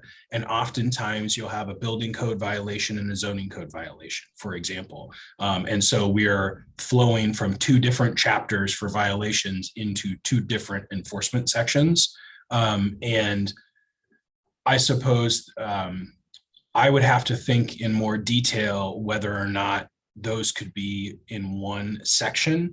You're going to have different civil penalties for it. So there are always going to be differences there, I think. And the kind of process and procedure for notices of violation and whatnot, while similar, might be different. So I agree that can be a challenge. I've seen it, with Adam trying to manage, violations from different chapters. And so we can absolutely look into that. I don't think I know in this moment whether or not I would feel comfortable saying that that's, feasible. Thanks, Daniel. I appreciate that. Thank you. Any other questions for Adam? Okay, well, I think we have direction to prepare some sort of a fee process with Daniel working with Adam and Carl and Robin and Katrina, and just kind of at least get that conversation started and bring something back to council for that. So was there anything else, Adam, that you needed from council or myself in terms of direction, or was that what you were looking for? No, I don't think so at this time. Just, yeah, it's just what what you guys expect of the program, and what ultimately, you guys hear a lot from the citizens yourselves too, what it is that the citizens of Gig Harbor are expecting from a code compliance program and what that looks like moving forward now that we really are we're really establishing it, right? We've had code enforcement a little bit amongst the years and have been kind of going through the process, but now what does it look like now that we are really establishing and upholding our codes, and these codes that we have all agreed upon are meant to keep the character, community, look, feel, what have you. So Yeah. yeah, any input is great, and yeah, I appreciate you guys' time. Well, we Can I- appreciate yours. Could I ask one question, Mayor? Of Sorry, course. I don't want to belabor it too much longer, but I just wanted to kind of run it down then. So is council, is the direction then that we would go and do some research on civil penalties relative to illegal tree removal, look at our sign code and our process for regulating those, particularly political signs, and bring back some recommendations. And then lastly, potentially looking at streamlining our enforcement program into something that might be more user-friendly, I guess, or more staff-friendly or more efficient in some manner. Those are kind of the three takeaways that I was getting. I just wanted to confirm that. I'm seeing a lot of head nods and thumbs up, so I think you're right on there. Great. Thank you very much, Council and Mayor. We really appreciate this time. And thank you, Daniel, for attending today. Really appreciate your input. Yes, thank you. Thank you all so much. You guys are amazing, and we appreciate all your hard work. Okay, so we can move right on to item number 3, which is our Scansy Net Shed project, proposed structural repairs. And this report will be our Public Works Director, Jeff Linghelm. Thank you, Mayor. As you saw in the council bill that was, or a memo that was provided for this item, the city's been considering some repairs to the Scansy Net Shed for quite a while.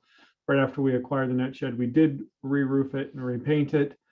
And we did perform some structural upgrades to the pier back in 2011. So this net shed is constructed so that the pier it's similar to the Ansage net shed, that the pier is constructed and then the net shed itself is constructed on top of the pier itself. So it's not all one structure. When we went ahead and reconstructed the pier back in 2011, the decision was made at that time to keep it at its same elevation and to do only the pier itself. The city has been considering some level of repair to the net shed building itself since before 2018. We've been considering mostly minor repairs and then re-roofing and repainting it. And we've included that in every budget since 2019, but there's been some debate back and forth about the actual scope of the work and the details that need to be included in that work that's supposed to be proposed for the net shed. We did have Sitson Hill prepare a conditions report back in 2020. It identified both structural and non-structural issues. It gave a couple of suggestions on how to address those structural and non-structural issues. But we haven't yet completed that work. We did put out a bid last year to do some re-roofing and repainting. That amount of the bid came in above the budget amount, and the council at the time elected to reject all bids and was put back into the 2022 budget to consider some minor structural repairs. Well, we then brought on Helix Design Group in 2022 to look at putting together the bid package. They took another quick look at the structural integrity to see if they could essentially put sheathing. I think they were going to put 1/2-inch sheathing over the roof once before it is re-roofed, because I think now it's just tongue and groove shiplap in the roof. And we won't get a warranty if we just put the asphalt shingles back on to a tongue and groove. We need to have a true sheathing on it. So the consultant had a structural engineer take a quick look at it. That is what was provided as in your memo. That's the report that was provided by KPFF. They're a sub-consultant to Helix Design Group. And KPFF's report, as you saw, says that they believe that the city needs to do some significant structural repairs to the building, because as it sits today, it cannot withstand the dead load that needs to be put on it. That's the static load, or the live load. Live load is like a snow load or an earthquake load, something that comes along and it doesn't have to sit there all the time. So the building really is at a point where, and it continues to degrade over time, of course, but despite all of the back and forth discussion about what to do and how much money is the appropriate amount of money to spend, the city has continued to look at this project, and the costs for this project continue to escalate. So what you have before you today is an option of 2 different paths. We could proceed forward and just do a re-roofing, a repainting, and only just some minor repairs, just to put siding back on, which is the path that we've been going down. But with the second structural report, I'm not recommending that. I am seeing the second structural report, and I'm saying that we are going to be at risk if we now have two reports that say that that structure needs significant improvements structurally. So but in order for us to move forward with doing structural improvements, we need to pause, have an amendment to the contract that Helix for KPFF to come in and do a full structural analysis, to put together a structural design and put together a structural bid package. We do recognize the historic value and that this is a very prominent piece of architecture in our downtown core. We also recognize that it's going to require some construction methods that to stabilize that are not just your standard everyday construction methods, because we want it to be able to blend in. And so when you walk inside, you just don't see all brand new steel construction in there, because that's not fitting for the structure. We also would likely have to go to the design review board to talk about this, since it's on the list of historic structures, and we would have to get their authorization to proceed with any improvements that we make to the structure itself. So it would add time and cost to the project. And I don't know at this point if we can do all of that and have it re-roofed at a minimum, some structural repairs and it re-roofed before winter of this year. But I know last year we had reports of leaks. Our operations group address some of those leaks, and I'm concerned that we're going to continue to have more leaks if we let it go through another winter. So some tough choices to make, but I do think that we should at least try and make the choice that is going to stabilize that structure for a very long time. Of course, I think the initial concept, Marcos, correct if I'm wrong, but it's the initial scope for the structural assessment and putting together the bid package is around $50,000 above and beyond what we've already contracted with a Helix Design Group for. That amount is correct. They did submit a preliminary scope and fee related to amending their current contract, and it was just below 50,000. And so right now, like I said, there is a possibility if we were to have a contract amendment before council at the August 8th meeting, that we could get a design going and possibly out to bid in time to award a contract to perform at least the structural improvements and the re-roofing this winter. But we would not be able to paint it until next spring. So it is going to delay the project at this point if that's the direction that we go. Councilmember Henderson. Thanks, Jeff. I'm assuming then that Helix is going to give their best guess on a cost estimate to actually do those repairs. I mean, I understand it's a structural engineering firm and it's, only costs what it costs when people bid it, but we'll have an idea of what we're looking at. And are we keeping is there some upper limit where we're just going to say, we just can't do this anymore?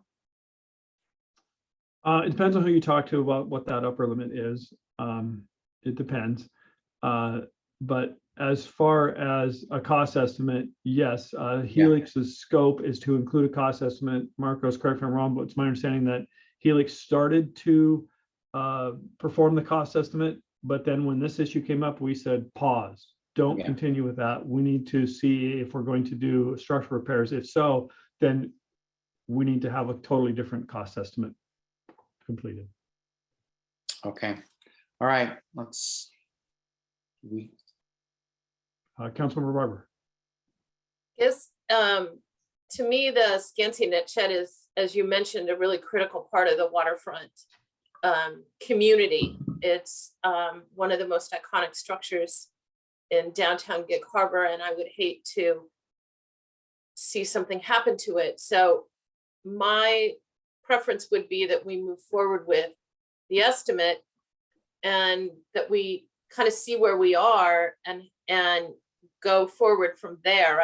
I hate to have us keep putting patches on the quilt, shall we say, when we know that nothing's holding the quilt up in the air. So I would like to see the structural repair estimate and see what we can do this year before we have a bigger problem. It seems like the longer we wait, the bigger the problem's going to get too.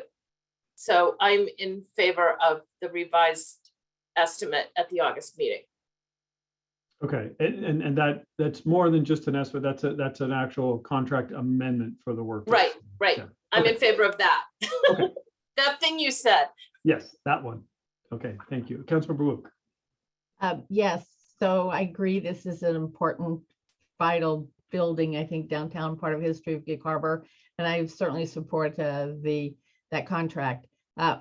We also know that we're going to be experiencing sea level rise in Gig Harbor, anywhere from 2 to 5 feet. And does this have any bearing on the net shed? Well, as you saw in the king tides that we observed earlier this year, that the floor of the Scansy Net Shed on king tides already is inundated. Going another 2 to 5 feet above that, using your numbers, yes, the building itself is going to be underwater at times. There is electrical circuits that are in the building. Those are above, I believe they're above that 2 to 5 foot level that you referenced. And so is it going to destroy the structure? No. Is it going to deteriorate the structure? Possibly. I mean, it's never good to have the net sheds inundated, but it's only for short periods of time. And so they're not going to start rotting immediately. And it's seawater, it's not fresh water, a little different, but anyway, it's at a point where I don't think we should be looking at starting over. We just put that structural upgrades to the foundation and the pier back in 2011.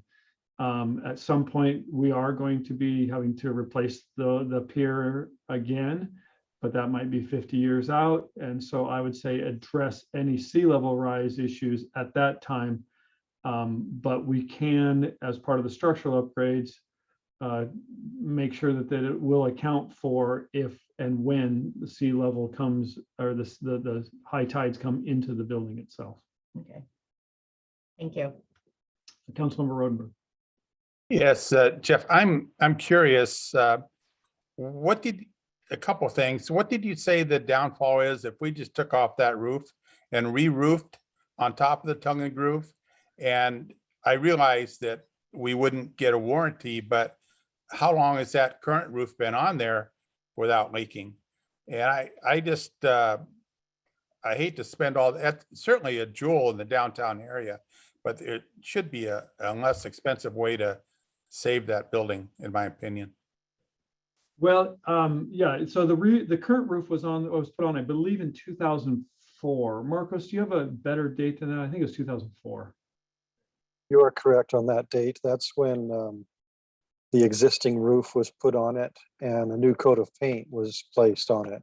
Yeah, so it started leaking a few years ago, so it lasted a good, what, 15 years before it started leaking, which is pretty bad in my opinion for a roof. And part of it is just because of the way it shifts and the structure itself shifts. But we wouldn't get a warranty for it. That's the issue. So we could do it. My biggest concern as an engineer is when it comes to the fact that the structural reports, both of them say that they can't handle the live load. So you can't handle the snow load. If an earthquake comes along, I'm assuming that's the loading that would collapse it, not a wind load. But But that's a live load with the sheathing on it, right? What if there were just like a thin membrane put down that would help the leaking and it wouldn't weigh as much? Or is it going to collapse under snow load as it is now? That's what the structural report is saying. As it sits today, without structural improvements, it is susceptible to collapse under live loads. And if that's the direction the council's gonna go, I would recommend that we talk to the building official, but we may have to just close the structure to public access if we don't do structural improvements to it. Okay, well, that's a little different story then. Thank you. Councilmember Likens. Yeah, I think you may have just answered my question, but I was wondering about if we don't go with the structural repairs, would there be potential legal liability or need to close the structure because it wouldn't be considered sound or safe, which it sounds like in so many words, there are those concerns, especially if you can't get things like a warranty, and that we need to do this structural repair if we want to keep it open, if we want to be able to do, the appropriate upgrades. Am I reading that correctly? Yeah, from my point of view, I'm not a structural engineer. Right. Okay. But from what I have read, and without having the city attorney here or the risk management folks here, yeah, I think, or the building official. So you're just stuck with me on this one, but I think I think there's quite a bit of risk to the city to just continue to have these reports and say that we're just going to proceed without any structural improvements to the building.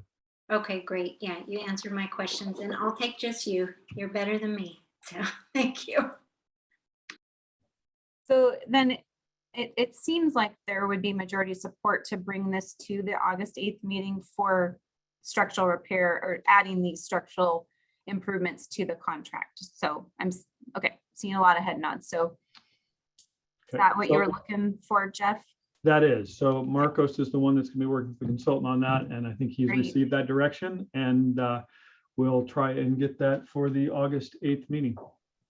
Great. Thank you, Marcos and Jeff, for bringing this forward, and we'll get it taken care of. I sure would not want to see that building have to be closed to the public. So, okay. Council, do you need another break, or do you want to move right on to the CIP update? Break. Someone saying break would be great, and someone saying roll on. So thumbs up for a break or no? 1, 2. Okay, I guess we're going 3. We're going to, okay, fine, we'll take a break. 4, 3, 4 for a break. Okay. Sorry, Roger, I know you now have a clock behind you. It is. I know, you're like, I want to go to bed. We will reconvene at 4:30. Poor thing. Welcome back to the Gig Harbor City Council study session of Thursday, July 14th. The time is 4:32 p.m. We are on our last agenda item. This is our 2022 active CIP schedule update, and again from our Public Works Director, Jeff Langholm. Thank you, Mayor. I'll try and make this quick. We've talked about a few of these already. I'm just going to bring up on screen the schedule that you were provided as part of the packet. Scansinet Shed, we just talked about that. That's going to change based off of the direction we just received. And then next, the sports complex. Aaron gave a good summary of what that's going to look like for design permitting to be done in February, and then on the construction. Austin Honoring Art. This actually needs to be tweaked. We just had another meeting about this week. And then I believe I sent this out or printed this out last week sometime through Wednesday or Thursday. Right now, we have tentatively scheduled the artist to have the artwork raised on August 10th. And then the artist has to get in there for a few days and add the canoes onto the side of the post and do some minor finishing touches on that. So we're talking about mid-August now for the unveiling, but the artwork will be in place and finalized August 10th or so. You might see the foundation. The foundation's done. We have the base plate in our hands. We're just trying to get the base plate mounted to the artwork itself, and that's going to take a little bit of time. Commercial fishing home port design, no changes there. That's proceeding. We hope to have comments back on 60% plans in August, and then proceeding on from there. Electric vehicle charging stations, just working with our operations group. They can install the electrical service for the 2 charging stations that we have today. But if we're going to be having any more than that, they want to do a holistic and appropriate approach to having a bank of charging, or have the electrical service in the future to provide a bank of charging stations, which is maybe where we're going for, at least for city staff vehicles. So we're talking about what we could do and how much it might cost to do it correct now for the future, or just do it for what we have in our immediate needs this year. Boat Visitor Center, Marcus is working a consultant on that. That is proceeding still. The bid award is August 22nd. I don't think that's correct. I think that's going to have to be pushed off to the first meeting in September, unless we have to have that for a special meeting. More to come on that one. Public Works Operations Center, we were supposed to open bids on that at the very end of June, but we didn't have any general contractors listed as bid holders, and we need that for awarding a contract. So we talked to general contractors, we extended the bid opening 2 weeks, and we are going to open bids next Thursday, a week from today. Harborview Stinson, that work is slowly progressing. There was a little bit of issues with getting the final little bit of rebar and a couple other minor things. So that got pushed out a little bit, but as you can see there, I do hope to finish construction in early August there. Rosedale Stinson, that continues. Just we have to go through a full change order process because of the street light issue and Buy America clauses. So that is happening. Sorry, I'm going to back up real quick. Harborview Stinson, just a reminder, if you haven't seen it already, there is going to be, Peninsula Light Company's got to do some utility work on a guy wire, and it's going to, for the project itself, and it's going to affect traffic control through that intersection on Monday, July 18th. So expect traffic control down there for Monday. Avoid the intersection if you can, otherwise just be ready for traffic control.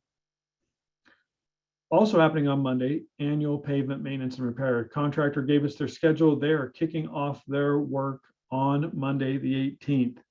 What that means is they're going to be, and I had that up, I think I accidentally closed it, shoot. They're going to be out at a few locations kicking off their work. I believe it's Briarwood, Hollycroft, and one other location I'm blanking on.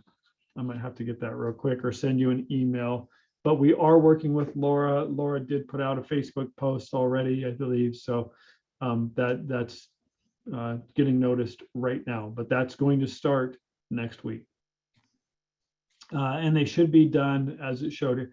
Their schedule actually shows them being done like early to mid-October, but if rain delays happen, we're hoping to have it all wrapped up by the end of October.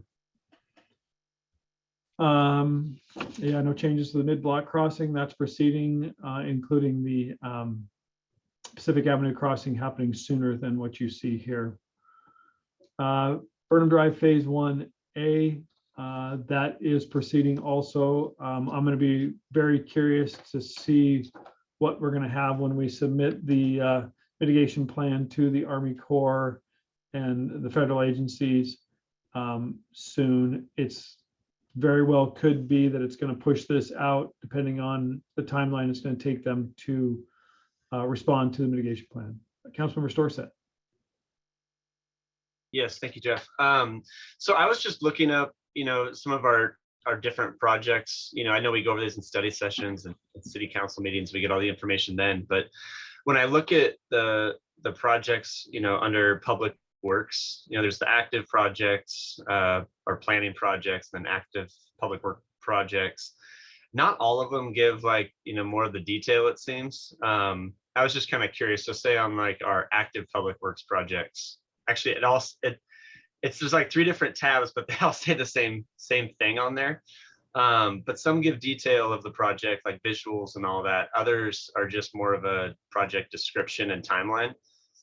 I can probably just maybe shoot you my question of what I was looking for, but just curious if there's a better place to link and find more information on these. Yeah, if you would shoot me that'd be great, but there might be a way. We've been trying to fine tune how we present these to the public and to the council. It can be different because, for example, the schedule you're seeing here today, these are all the projects that staff is actively working on. Then the matrix that's attached to this at the end, those are all the active projects and operation issues that may have impact to the public. So they really are 2 different focuses, but they are closely related in most instances. Gotcha. Yeah, I was just thinking around when we talk about say intersection improvements, and people have asked, well, what are they doing now, right? This coming Monday, which I saw the announcement and everything, but some of those things pop up, and I'm I've got to go figure out which one you're talking about. So Okay. All right, we'll chat offline. Thank you. Okay, yeah, thank you. Always looking for ways to improve that communication. Councilmember Wook.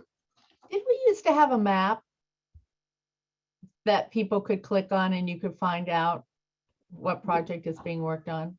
Yeah, we did. Let me talk to Mike Simmons. Well, that was a layer that we have on our GIS system, but that's not publicly available. Is that what you were referring to? I guess Councilmember Wook? so. And you could, I think so. You could just click on it and we tell you what's happening in that location. Yeah, that we still have that, but again, that's not yet publicly available. We need to, I don't think that's the publicly available section, but Mike and I are trying to find time for him and me to work together to get the GIS layers, some GIS layers publicly available next year. And I hope that we'll be able to do that because it will essentially be in that active projects webpage. It'll be a click on this map and you'll see where the project is and what the current status is. Right. But Right. that's, Thank you. yeah, it takes some more coordination. Well, and in the meantime, Jeff, I think once we get our app and our SeeClickFix, up and running, people can sign up for text alerts for construction updates and all other sorts of updates that could also provide information on that project if they've signed up for those text alerts. Yes, and that SeeClickFix information may very well be able to go through our GIS system, which I'd like to be able to have it go through one system instead of trying to update multiple systems. So yeah, Mike and Josh and I have been very aware of that SeeClickFix, and maybe that's something that we can work on as we try and roll out our public GIS and SeeClickFix. Yeah, great. All right, moving on to Prentice Fenimore. That design is continuing. No changes at this point other than we're keeping at it. 38th Avenue Phase 2, we had a kickoff meeting last week with the consultant. You'll start seeing a lot of activity out there soon in August, including surveyors and some environmental folks. And then shortly after that, we're going to get some geotechnical work done there. So more to come on that. Emergency water main intertie project on Kennewood Boulevard. We've been having some design meetings, and we have another meeting scheduled now with Washington Water. Talk about options. We had a quick conversation with attorneys to try and see how, when it's possible to recover some of our costs, because not all of it's our water system, but it will benefit the city's water system. So anyway, continuing. The Reed Drive 55th Street Court Water Main Project, getting ready to go out to bid with that one. I think we're out to bid as of today, actually, and having a bid opening on July 28th. Yeah, that'd be 2 weeks. So if we're stay to that course, we will be awarding the contract at the August 8th meeting. No new reports on Ryan Street Lift Station number 6 or Woodhill Lift Station number 12. Originally, we were thinking that, and it shows in this construction schedule that Ryan Street's going to be completed August 31st. Contractor still says it is. Our staff is looking at the contractor saying that's a lot of work in a short amount of time. So we'll see. But it's making progress. They are slowly moving forward. Murphy's Landing Marina Navigation Channel dredging, that's with Army Corps. Treatment plant upgrades, that has been delayed. We're just trying to get the design finalized and the materials acquired. So just trying to fit that in when we can. And the slip lining project, that's sitting on my desk for review. I received a general reminder from staff today about that. And that's the Stinson Ave slip lining for sewer, and then also the storm slip lining project right here that are tied together. Donkey Creek daylighting, we had a kickoff meeting with the consultant for that. I sure hope to be able to get something from the consultant soon to set forth with a schedule to get stakeholders engaged and design concepts, and also hear back from Fish and Wildlife. There were quite a few concerns about what Fish and Wildlife might say for some of our options. So anyway, and then lastly, utility rate study. That has unfortunately been the one of a few tasks that has been delayed. When something has to give, this is usually it, because I'm really trying to get through budget right now. So, but I do need to get on this one soon. I hope to have all of our budget items submitted by end of the month. So that's what I had. I wasn't going to go through the public outreach matrix unless you had some specific questions. Councilman Rodenberg. Yes, Director Langhelm, I was trying to write down the dates and the reasons for the honoring project delay. Could you repeat those for me again? I apologize. No, yeah, no problem. I know I speak probably all too quick sometimes. The tentative date for raising it into place is August 10th. We have to finalize a few things, both with the artist and with the operations staff, because we have to rent a crane to do that. And then the artist says he's going to take a few days to do his finishing touches. And we are working with the Puyallup tribe to finalize dates for the unveiling, but it's going to occur by sometime probably in mid-August. Okay, thank you. Yep. Great. Thank you so much, Jeff, for the update. Council, do you have any other questions for Jeff on any of these projects? Okay, I don't see any. So unless there is anything else for the good of the order, I would entertain a motion to adjourn. Motion to adjourn. Second. Second. Okay, all those in favor? say Roger wants aye. to go to bed. Yes. Aye. Aye. Bye. Roger, I Bye, am- Roger. Have a great night, everyone. Thank you. All right. Yep.